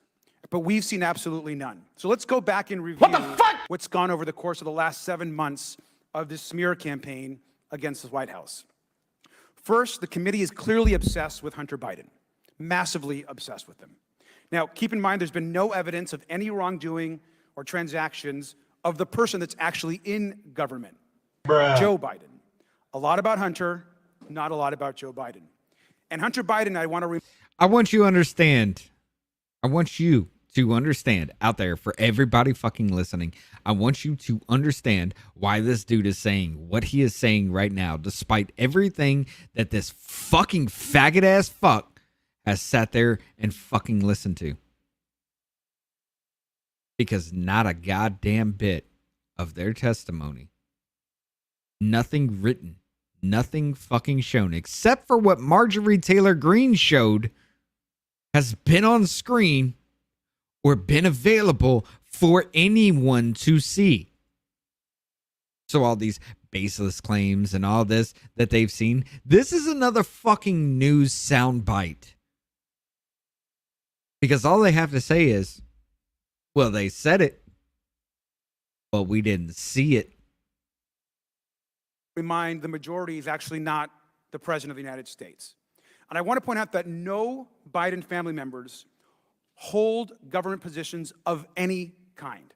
Now, this is, of course, in stark contrast to the Trump crime family. The majority conveniently glazes over the Trump's family's foreign dealings. The Trump family, who, of course, were actually appointed to White House senior jobs, from Ivanka's Chinese trademarks to Jared's Qatari real estate bailout and $2 billion in Saudi private equity money.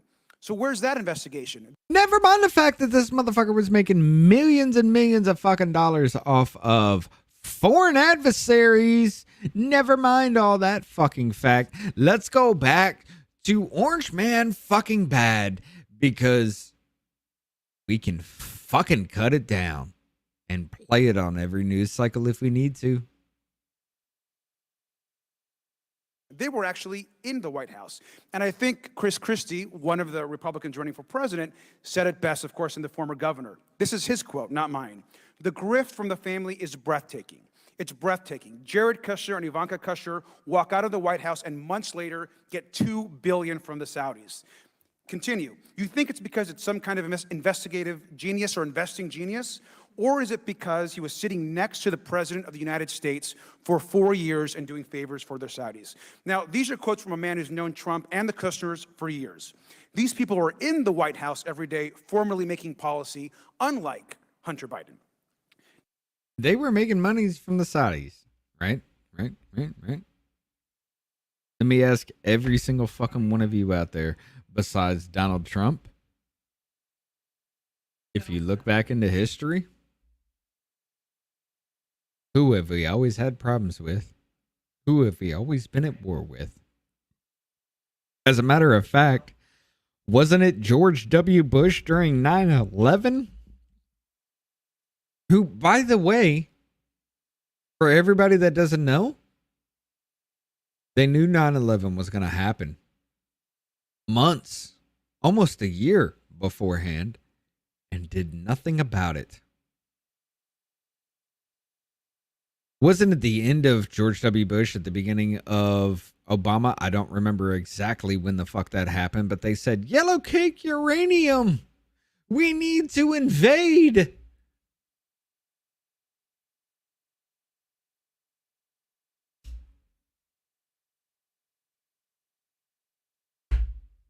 Was there any uranium ever involved?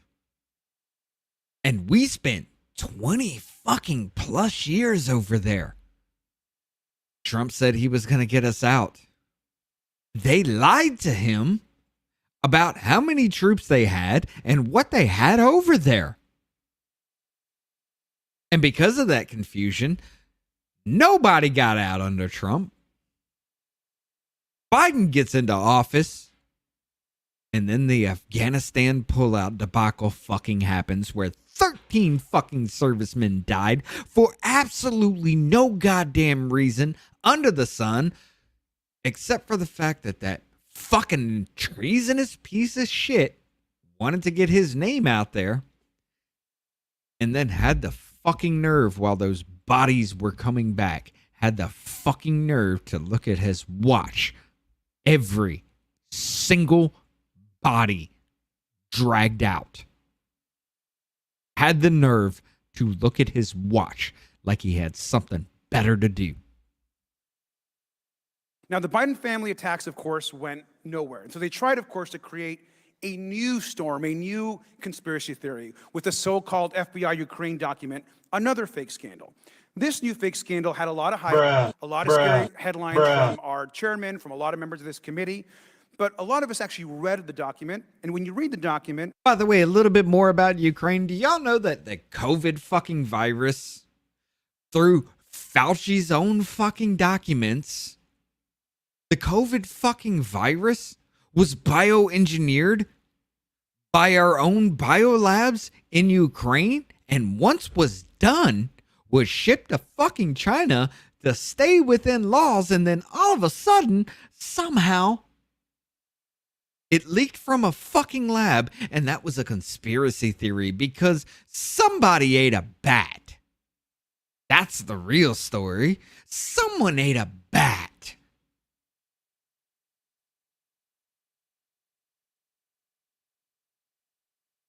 It was pretty clear this was all hype. Just a wild accusation being passed along to the FBI with zero proof. And where did this accusation... Oh, and one other thing. Watch Plandemic 2. They provide fucking proof that there was a patent on the SARS-CoV-2 virus before it was a fucking thing. There was a patent on the mRNA technology that makes up the fucking Pfizer-Moderna fucking vaccine before it was a fucking thing. And then go ahead and look at the clips from the Fauci documentary where he's talking to people in the hood, and that black man says, hey, there's not enough time into this. I don't trust it. There's not enough time that's gone into any of this. And then Fauci looks at him and says, you say there's not enough time? We've been studying this for 20 fucking years, which coincides close enough to when the patents happened and they started all that bullshit 20 fucking years ago. actually come from? Rudy Giuliani. Just another Rudy Giuliani tinfoil hat conspiracy theory that went nowhere. Giuliani recommended his law. Rudy Giuliani, by the way, whose law license is being recommended to actually be removed. Now, Rudy Giuliani's longtime associate, Lev Parnas, just said that he's prepared to testify under oath that there is no evidence that the president or his son Hunter interfered with Ukrainian politics, and there never has been. The Republican U.S. Attorney Scott Brady. Gotta love how that picture's there, right? The motherfucker that was heralded as one of the best New York mayors in modern fucking history has been reduced to that. He lowered the crime in New York City. He made New York City into what it used to fucking be, and that's what he reduced him for. That's what they reduced him to, because he thought there was election fraud going on. Brady, handpicked by Donald Trump, determined it did not have sufficient evidence to further investigate Rudy's claims. But members of this committee, even today, repeat this narrative over and over again. More accusations, no proof, no receipts. So what's next in the switch hunt? This man, Gal Luft. The Republicans were so desperate just last... Before we go to this dude, I honestly think his little segment right here is because they're getting little news clips to run before they start attacking these people. Gal Luft, the person that he's supposed to be talking about here in a minute is one of the whistleblowers that was criminally involved with Biden. Criminally involved. He was deep in the shit. And then all of a sudden, he came out against Joe Biden, putting him under the Whistleblower Act that President Obama signed. And they broke that Whistleblower Act to arrest him and fucking silence him from speaking. Dollar store general version of fucking Hillary Clinton. Because if he wound up dead, well, we got questions. Last week to find someone who could tell them what they wanted to hear, that they promoted and collaborated with a Chinese spy trying to influence U.S. policy while selling weapons to Iran and Libya. So why is the so-called whistleblower missing? We don't know. Skipped his bail, being searched. So-called missing? The motherfucker was arrested, bitch!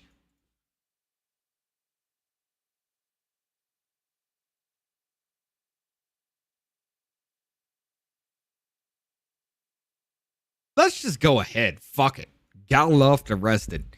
Gal Luft, a dual U.S. Israeli citizen, is co-director of Maryland-based Institute for Analysis and Global Security, has been indicted on the Department of Justice on charges related to violations of the Foreign Agents Restriction Act, arms trafficking, Iranian sanctions, violations, making false statements to federal agents. Luft was initially arrested in Cyprus in February and fled the country after being released on bail. He has been touted by Republicans as a potential whistleblower in the ongoing efforts to link Biden family to corrupt business dealings abroad. And he's missing? Do we have a Hillary Clinton sentence on our hands right now? Is that what you're trying to foreshadow? Because the motherfucker ain't missing at all.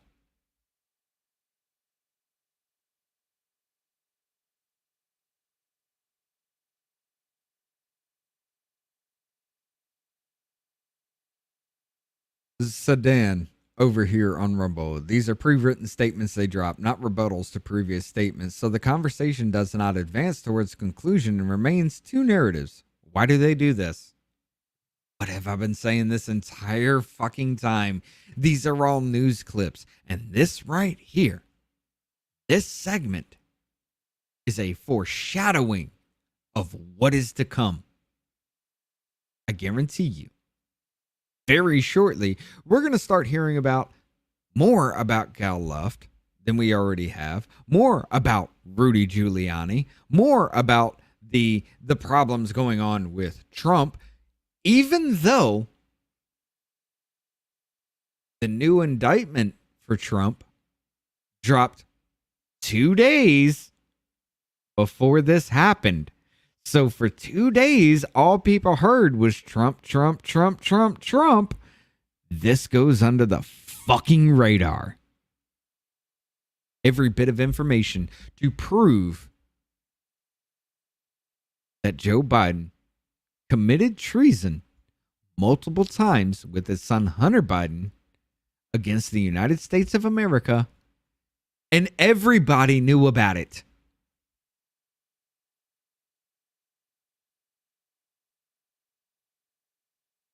There aren't I'm sorry. targets of I'm foreign sorry. influence being passed I didn't along have this one today, back. being passed along to the Libya.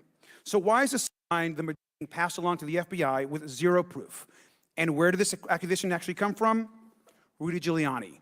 Just another Rudy Giuliani tinfoil hat conspiracy theory that went nowhere.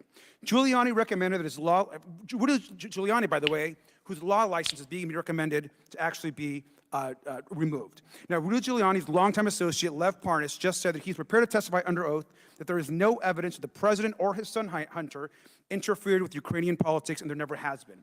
The Republican U.S. Attorney Scott Brady, handpicked by Donald Trump, determined it did not have sufficient evidence to further investigate Rudy's claims.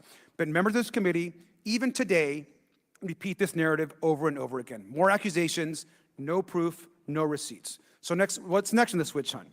This man, Gal Luft.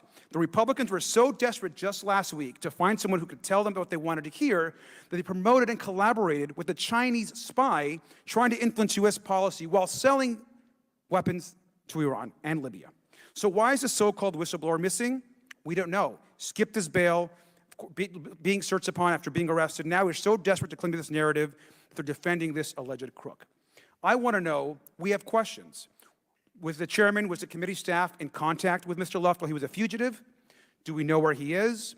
What vetting does the majority do to make sure that there aren't targets of foreign influence on this committee?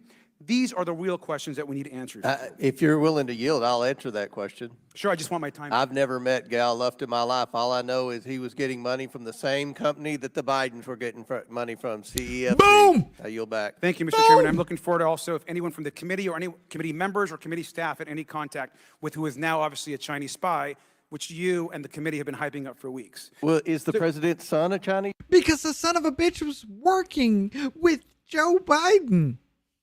The son of a bitch admitted it. He was working with Joe Biden through it fucking all. Putting him under the Whistleblower Act all the goddamn together. You fucking retarded piece of shit. Spy, they took money from the only difference is the president's son took a hell of a lot more money than Gal Luft did. Sir, Mr. Chairman, you were the one hyping up a Chinese spy and arms dealer for weeks. This is just another example. Who cares if they had bringing it money up. from the same company? So just to finish up, Who cares if they had money from the same company? Because the motherfuckers were working together to do that shit. That's what the fuck it means. Who cares? I fucking care. America goddamn cares. Because god damn it, son, it proves beyond a shadow of a fucking doubt that that motherfucker committed treason. What the fuck? Just to finish up my time, let me just say that it's clear to me that this majority will stop at nothing to try to impeach President Biden, the Attorney General, Secretary Mayorkas, and the list goes on and on. This is just another witch hunt that the majority continues to do week after week. The majority is trying to interfere in ongoing legal proceedings to cause chaos and to try to reelect Donald Trump, who obviously is pulling this extremist agenda. I yield back. What the fuck? What the fuck? Chair now recognizes Mr. Sessions from Texas for 5 minutes. Mr. Chairman, thank you very much. Gentlemen, welcome, and thank you very much for taking time. We've been sitting here listening and strongly identify that both of you have chosen to do this as strong people who have an ethical and moral idea about your service to this country. We want to thank you. Today we have examples of the Department of Justice and the IRS that have not just given special treatment to those who committed tax evasion and financial fraud with the president's family, but I think there's another point that we would want to make today. And that is that I believe that a taxpayer system where the agency is tasked with enforcing the laws fairly on regular citizens is also seeking the chance to shield those well-connected to the President of the United States from consequences of illegal behavior in direct opposition to our nation's founding principles. We've established that. I think that's pretty clear what you've said Yes. today. But I have a question for both of you because I believe today's hearing goes beyond that, and that is that there are strong whistleblower protections under 5 U.S.C. Section 2302, the Whistleblower Protection Act, that afford you and any other person who works in this government the protection from retaliation after making a legally protected disclosure. You mean Doing Gal your Luft? job, you felt like there was something wrong, you said something about it, and you filed for whistleblower status because you believed that something was being held against you. In fact, both of you had made several legally protected disclosures during this time for the record. Is that correct? That's correct. That is correct. So after making this disclosure to the committee, did the IRS comply with the statutorily required whistleblower protections? How were you treated in this endeavor? So It's painful watching Mr. Garcia struggle to try to use logic. Dude. This entire thing is fucking painful. There is one side, only one fucking side that stuck to the subject, that played fucking ball. The other side screamed Trump and racism the entire time. There wasn't a single motherfucker that had a D beside their name that didn't bring up Orange Man or racism. Somehow, throughout this entire thing, even though it was white people involved in all this, somehow, it's racism. Somehow, all these treasonous acts that have come up into this, it's racism. I don't get why, because there was no black person involved in any of this? I don't fucking understand, dude. I'll start. So since I made these protected disclosures, they're legally protected, the IRS has chosen to retaliate against me in multiple ways. Even now, there's major case initiatives that actually Special Agent Ziegler started as well that are now being put on the back burner and just being slow walked. Again, there's the my immediate supervisor and 2 levels above them haven't spoken to me since June 1st of 2023. Bruh. Even though I'm sending them emails and trying to conduct my business on a daily basis, they literally have not spoken to me. Bruh. There's Would that be normal? No, absolutely not. I mean, we're running undercover operations. We're doing interviews across the world, and it really becomes when senior leadership really cuts off communication like that, it increases the chance of some officer safety type issue when we can't communicate those type of issues with senior leadership and we have no support from them. Absolutely. Mr. Ziegler?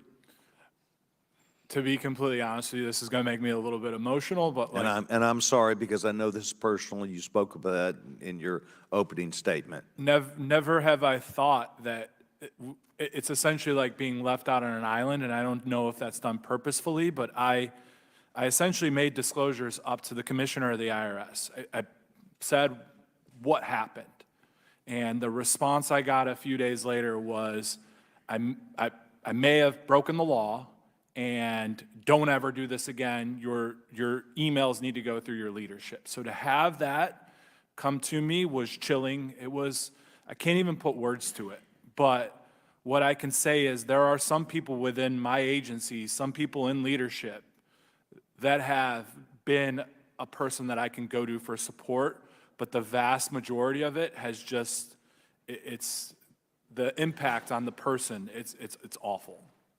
Well, retaliation is many times seen by people who know it when they see it. And that is why the law exists. And I want both of you to know, as Chairman of Government Operations Subcommittee for this committee, Government Reform and Oversight, Government Accountability, I will be coming to the IRS and I will be going to other agencies specifically about their retaliation under the law within their agencies that we should take as a committee, a whole committee and a subcommittee, very seriously, because this could be a number of matters that are taking place where people have chilling impact against the laws of the United States of America. Gentlemen, I've been taking notes. I want to thank you for being here today. Mr. Chairman, thank you. I yield back my time. Gentleman yields back. And Chair that now is recognizes called Mr. Frost treason. from Florida. Thank you, Mr. Chairman. First off, thank you too so much for your service working at the IRS. Why does this motherfucker look like a fatter Jussie Smollett? I know it's supposed to be Juicy Smollett. Fuck it. He doesn't get that respect. Jussie Smollett. Why does this motherfucker look like a fat Jussie Smollett? That's very important work. Let's get right into it. Mr. Shapley, you're blowing the whistle today because you feel like the Department of Justice provided preferential treatment to Hunter Biden. Is that correct? That's correct. Yes or no? That's correct. And you believe that Hunter Biden received that preferential treatment because his father is the Democratic President, Joe Biden. Is that correct? I can't conclude why he's receiving the preferential treatment, but that is one conclusion you can come to. Yeah, I mean, it's evident in your deposition that you believe that. Mr. Ziegler, did any of your supervisors explicitly tell you you're not allowed to investigate Hunter Biden because he's the president's son, yes or no? I was never told that. You were never told that, thank you. I mean, I know we're in your deposition, did you suggest that there's some larger conspiracy at play here, which is what my colleagues on the other side of the aisle would have us believe, that there's a two-tier justice system that privileges Democrats over Republicans. And that's what my colleagues are doing. They're using you and using your story and using your work to make this argument for themselves. And since January 6th, these Republicans and Trump have complained about a two-tiered justice system, co-opting the language of the decades-long civil rights movement for Black Lives and Black Freedom, a movement that they actually are actively looking to eliminate. There is a two-tiered justice system, but it's not about Democrats versus Republicans. This language, two-tiered justice system, has a real history. It has a real history of Emmett Till. It has a real Everybody history knows you never with go full Breonna retard. Taylor. It has a real history. Love this. Love this. This is the whole racism claim. Emmett Till was a black man that sparked the whole that sparked the whole civil rights movement because he was blamed by a white woman that he walked up to her and said some comments in a sexual nature.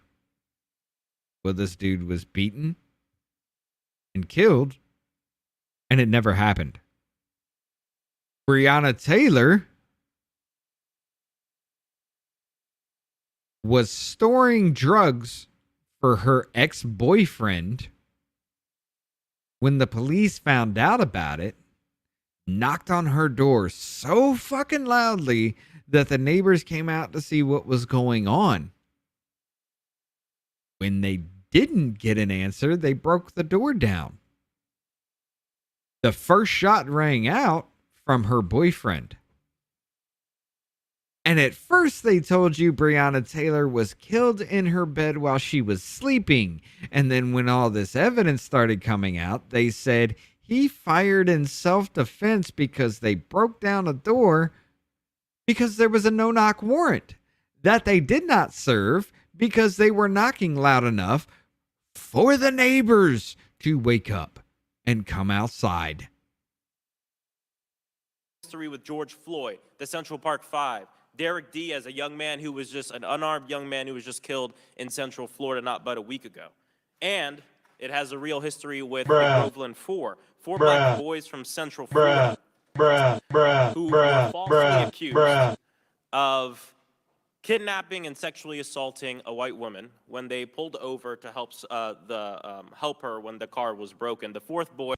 And what does this have to do with Hunter Biden getting fucking illegal money and hiding all of this treasonous shit that him and his father fucking did? What does this have to do with it, you racist piece of goddamn dog shit? Boy who isn't pictured here, Ernest Thomas, wasn't apprehended initially. He was actually shot to death in his sleep. A 100-person mob wanted to get their hands on the remaining 3 black boys and couldn't, and so they took it out on the predominantly black town, shooting residents, looting, setting fire to their homes. Charles Greenlee was sentenced to prison for life. He was 16 years old. Now, I wish somebody would stand the fuck up and ask, what does this bullshit have to do with Hunter Biden? Loud and fucking proud. What does your racism bullshit have to do with Hunter Biden? a quick trigger warning here for Black death and trauma, but it's an important story to tell when we talk about the two-tier justice system. Because on the way back from the courthouse, the sheriff took it upon himself to shoot the 2 remaining individuals. Oh, that's what it is. The two-tier justice system. The two-tier justice system. Racism, ladies and gentlemen. Racism. The racism cry. It's all racist. Everybody's racist. Racist. Walter Irvin and Samuel Shepard. Walter Irvin actually ended up living because when he was shot, he played dead. but the other one was shot, killed, Samuel Shepard. They were both handcuffed, as you can see in the photo, and were shot to death. They all died in either prison or on parole as convicted criminals, and in 2021, 72 years later, a judge exonerated them, and the trial was considered 72 fucking years.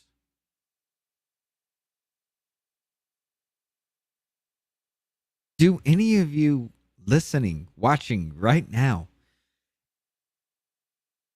do any of you have that kind of age on you? Do any of you, are any of you old enough to even say you were close to that range? Two-tier justice system, ladies and gentlemen. Racism. Distract from the fact that this motherfucker committed treason. Scream racism. a fraud. In closing, there is a two-tier justice system. It does exist, but it's not what my Republican colleagues want to say it is, using your story for that. By the way, this fat-ass Jussie Smollett looking motherfucker is biracial. But because he's half black, he gets to scream racism. It's not Republican versus Democrat. It's black, brown, and poor people versus everyone else. And I won't accept when Republican politicians look to appropriate the language of the movement for black lives and civil rights to fit a political agenda to defend Donald Trump. This is the two-tier justice system. There it This is. is the two-tier justice system. The connection to And so Donald we have Trump. to continue to fight for a world where this doesn't happen. This case about Hunter Biden is a case closed. And, you know, I'll close with a question with the chairman. Considering the, quote, falsehoods, abuses, and misrepresentations of sensitive information that you presented here, when we're done with this made-up investigation, are you expecting to be censured by the House? The reason I ask is because it's in line with the logic and actions of the Republican Party here in the 118th Congress. Thank you. And I yield, Would the gentleman yield? I yield to the ranking member. Thank you very kindly. Mr. Ziegler, you referred to an FBI supervisory special agent who went with you to try to interview Hunter Biden. Is that someone that you respect? Do you all get it now? Do you all understand the difference between right-wing and left-wing rhetoric? The difference in why these cultists on the left are so fucking confused when you bring anything up. Because I guarantee you, and it's already started, all fucking ready started. Everything left wing is only going to bring up these people who have cried racism, these people who have cried Donald Trump, instead of the treasonous acts by Joe Biden, who will be obfuscated by any left-wing media or anything involved. I mean, even Fox News will do that shit. Do you really think Fox News is your fucking savior? Do you think really Fox News is on your goddamn side?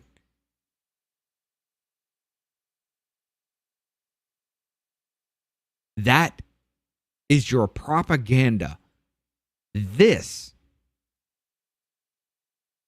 is the government using media to brainwash you into believing whatever the fuck they want. Because I guarantee you, the only time you're going to see any clips from anybody bringing up anything in this whole hearing from anybody that actually makes a fucking point to the hearing at hand is going to be independent media. That's it. The motherfuckers that they try to take down on YouTube, and I even did it live, fucking YouTube took down my live stream because of copyrighted material.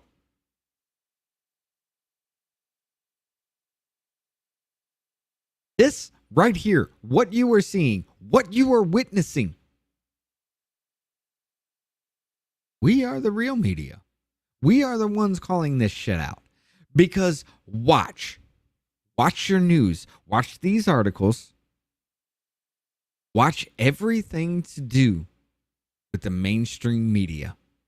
And all you're going to see is Orange Man bad and racism. Even on Fox, you may catch a little bit here and there, but it's damn sure going to be out of context and cut up really fucking deeply. That wasn't me. That would have been my supervisor. Okay, but sorry, Mr. Shapley, you went with this SSA. Was that someone that you respect? Yes, I respect the FBI SSA. Because he came and did an interview with us, and he said, he testified that over his decade of experience with the Delaware U.S. Attorney's Office, the FBI agent never knew the Assistant U.S. Attorneys in Office or U.S. Attorney Weiss to allow any political considerations to influence their prosecutorial decisions in any case. Do you accept his judgment, or you disagree with his judgment about that? So, yeah, the FBI SSA I respect, and it's a matter of timing. He retired in June of 2022, and at that time, I haven't even overcome the burden that it took me to say that this has been political and been politicized. And before we go any further, I want you all to understand exactly what happened in 2020. Was there election fraud that fucking happened? Yeah. It happens every fucking election. Every fucking election. All you have to do is look at the Carrie Lake trial that just happened not too long ago. She brought up the whole fact that the signature verification wasn't done correctly, because a third of the verification process, maybe even more, was done within 5 seconds, and most of them didn't even scroll to look at any other signature. They just hit that yes, it's good button. But when that case was brought up, the judge in that case said, you must prove beyond a shadow of a doubt that not a single bit of verification was done. Well, that was never the argument in the first place. The argument was it wasn't done correctly. But because there was signature verification done, people were hitting that yes button. Most of them, or a good bit of it, third or more, was done within 5 seconds. Signature verification was complete. Therefore, you lose the case. Was fraud done? Fuck yes. It happens every single goddamn time. Here's what happened in 2020. And I promise you, all that shit that happened was done on purpose to make you think fraud was a thing.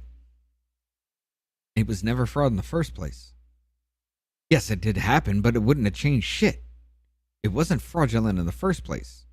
It was the fact that only the swing states changed their election laws right before the election to allow universal mail-in balloting and ballot harvesting, which, by the way, let's be honest, if you got a ballot in the mail, 17 ballots come to your house and only 2 people live there. If Orange Man is bad to you and you don't give a fuck about any of it, you're going to fill out all 17 and send it back. Sign whose ever name is on that fucking ballot and send it back. Because Orange Man bad, ladies and gentlemen. Ballot harvesting.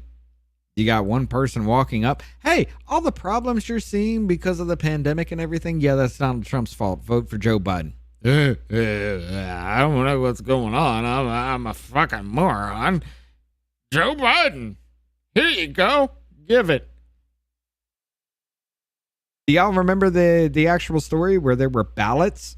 70,000 fucking ballots found in a dumpster? Y'all remember what happened with that?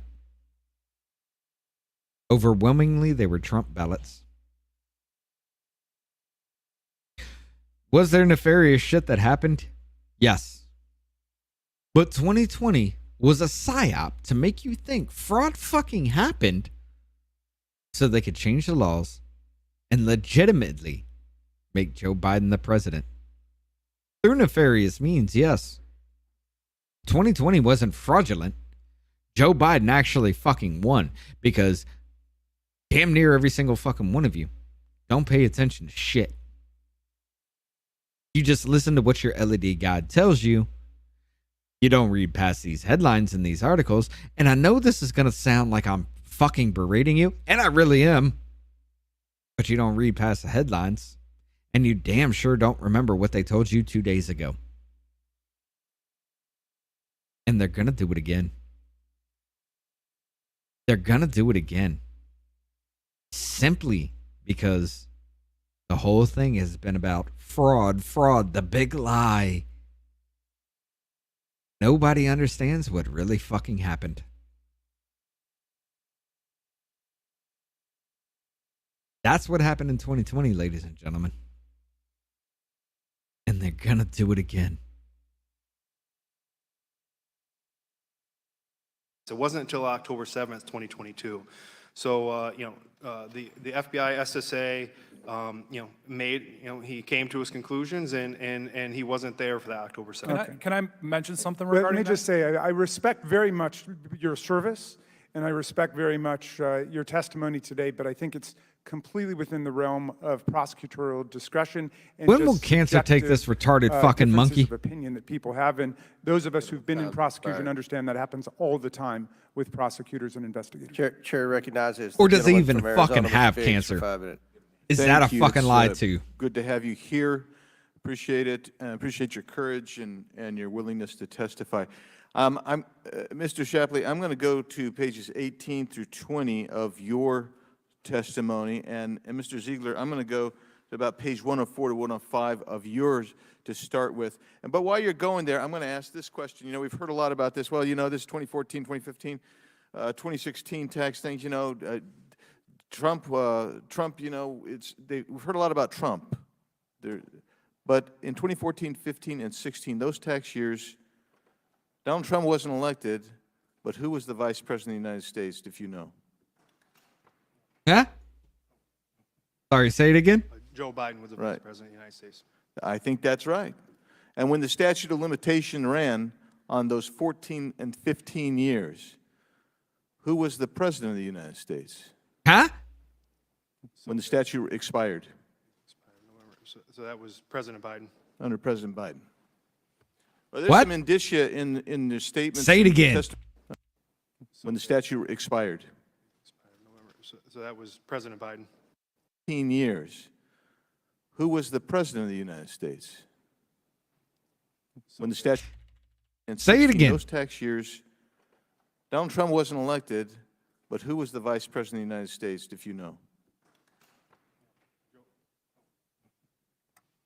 Joe Biden was the vice president of the United States. I think that's right. And when the statute of limitation ran on those 14 and 15 years, who was the president of the United States? When the statute expired. So that was President Biden. Under President Biden.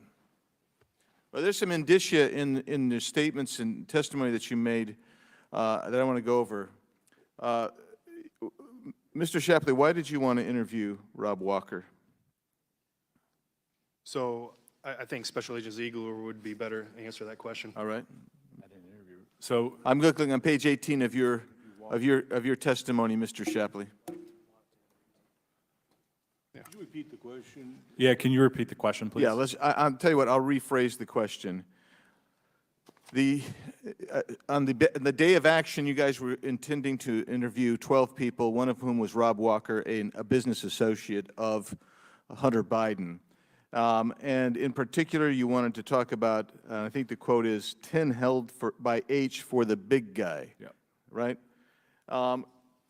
So who did you infer that the big guy may be?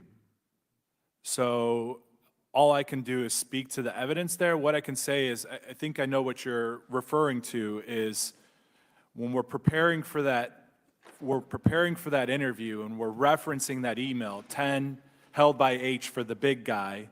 And from what I understand that to be his dad, President Biden. Okay, so I'm sorry, I just want to ask Mr. Shapley a similar question, because the AUSA Wolf interjected, and I'm reading from your transcript now, and said she did not want to ask about the big guy, and stated she did not want to ask questions about dad, in quotes. Who did you take dad to be when she refers to dad? The father of the subject is President Biden. President Biden. And so even by her response, she's inferring that Joe Biden may be involved in Hunter Biden's transactions. And then you get to the FBI agent, and you give some detail about Mr. Shapley, you give some detail about what he is saying and the transcript, if you will, of his interview. And in particular, the FBI agent asks Mr. Walker, so you definitely got the feeling that that was orchestrated by Hunter Biden to have like an appearance by his dad at that meeting just to kind of bolster your chances of making a deal work out? Walker answered, sure.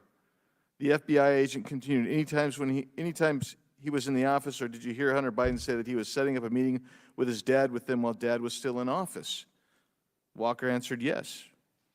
That's the quote that you gave to in your transcript. And so I guess the question there is, what did you infer and then you said the FBI agent inexplicably ceases that line of questioning. I want to know what you thought the FBI agent was inferring. What did you think? What do you think when you read that, when you heard that, of the relationship between Joe Biden and Hunter Biden and his business transactions when he is still in office? Yeah, so I can't go beyond what you've quoted me as saying in my testimony, so I just leave it there. Okay, thank you.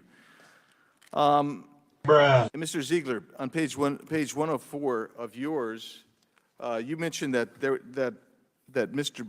Biden, Hunter Biden, attempted to obtain a business tax deduction on his return for hotel rooms that were used by his father, Joe Biden. Tell us about that, please. So yeah, on his tax return, he deducted a hotel room for his dad, so Joe Biden, and we actually got the invoice from the hotel that showed the dad's name on it. So for that to be a valid business deduction, he would have to be doing business with Hunter Biden. Is that not true? So we would a typical part of the process would be to interview that person to find out what you had, or what might have happened. Why did you go to that hotel room? And based on statements he made in his book, I mean, you can correlate to what was kind of going on around that time. But how does it become a valid business deduction if Joe Biden's just there on vacation? You know, generally speaking, that to be a valid business deduction, it would have to be some type of business activity being conducted at that time. And The last one is the WhatsApp. And I won't get into it because we're just about out of time, but I would just say the WhatsApp where he says my dad's sitting next to me, and you remember that, and then that's on, I want to say, page 105. That's where you talk about it, Mr. Ziegler, and page 105 of your transcript. I guess the question there is, how would you be able to determine whether those rooms, whether he was actually next to Hunter Biden? How would you be able to determine that? And the gentleman's time's expired, but you can please answer the question. So typically, in that situation, you'd want to get location data. It's contemporaneous data that would show where that person's at. So that's what we would typically look to. Yeah. Thank you so much. Very good. And there you go. Broad spectrum. Looking at the surface of this entire thing, he sums it up fucking beautifully. And you'll never hear that on the news. Chair now recognizes Ms. Lee from Pennsylvania.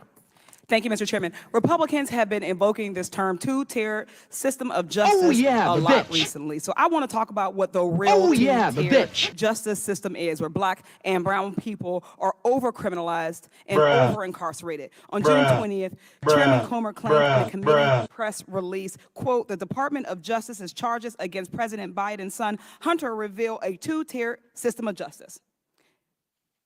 From this, as you see or have seen from the knockoff social media site, former President Trump has also used this phrase in connection with the Hunter Biden investigation.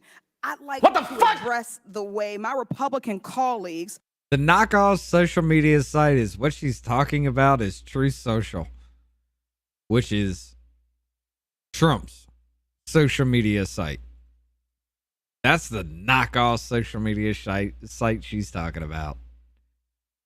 Are attempting to co-opt the phrase two-tier justice system to make it sound like Trump and his cronies are somehow the victims here, when the reality is that the term two-tier system of justice is meant to refer to the very real system that exists in the United States and which affects black and brown folks, not powerful former presidents and their political allies. The real two-tiered system of justice is one in which, in 2021, according to the DOJ's Bureau of Justice Statistics, the imprisonment rate for black men aged 18 and 19 was 11.6 times the rate for white males. The real two-tiered. And what is the rate of crime for the black community versus the white community? Let's not bring that up, right? You racist piece of shit. Let's not bring up that 6% of the black community that only makes up 13% of this country, which equates to about 47 to 50 million, depending on how you want to look at the actual people here in the United States. Now that the border has been wide open, thanks to President Biden, which that 13% is probably now around 12%. But 6% of that commits 52% of all violent crime. Let's not talk about that. Tiered justice system is one in which, in 2021, according to those same statistics, the imprisonment rate for Native American males aged 18 and 19 was 5.1 times the rate for white males. The two-tier justice system is one in which, according to a May 2018 Vera evidence brief, and I quote, black men comprise about 13% of the male population. Who was it that said that we would have these N-words voting Democrat for the next 200 years? More so, who was it that said he didn't want his kids growing up in a racial jungle? Also, who was it that said that he learned about kids, he learned about roaches, and he loves kids jumping on his lap? Who was it that went on the Breakfast Club and said, if you don't vote for me, you ain't black?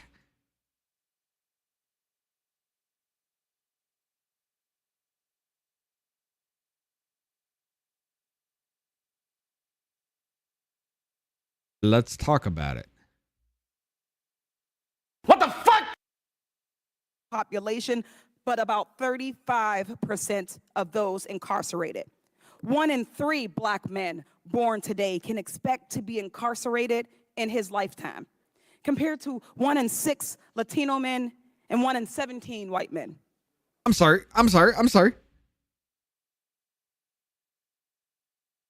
Who was it that held the eulogy for Robert Byrd, who was one of the biggest leaders for the KKK? The two-tiered justice system is one in which an analysis of nearly 100 million traffic stops across this country found that black drivers were about 20% more likely to be stopped than white drivers. My Republican colleagues seem to think that using criminal law as a weapon or a political tool is objectionable only when directed against someone who should be out of reach of the criminal system. Someone too rich, too powerful, or too white to be charged. What the fuck? But let's face it, That same system has been used as a weapon and a political tool against Black people since the Emancipation Proclamation. What the fuck? These racial disparities are rooted in a two-tiered view on race. The belief that Black people were inferior, that was created to justify the Ha! Ha, ha, ha, ha, ha. Now we've gotten to it, ladies and gentlemen. Even Fox fucking News cut the feed. Oh, stream on a... Well, look at that. YouTube is still playing fucking games.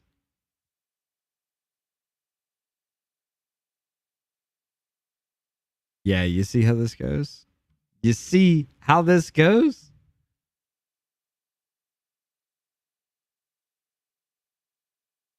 But even Fox News cuts their shit. Even Fox News. Let's see. Where does that start again? My Republican colleagues seem to think that using criminal law as a weapon or a political tool is objectionable only when directed against Roughly around 226, negative 226. And it cuts back in again.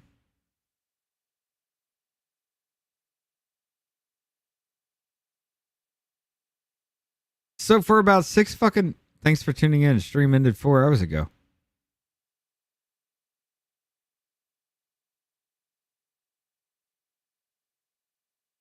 So they cut about 6 fucking minutes out of this.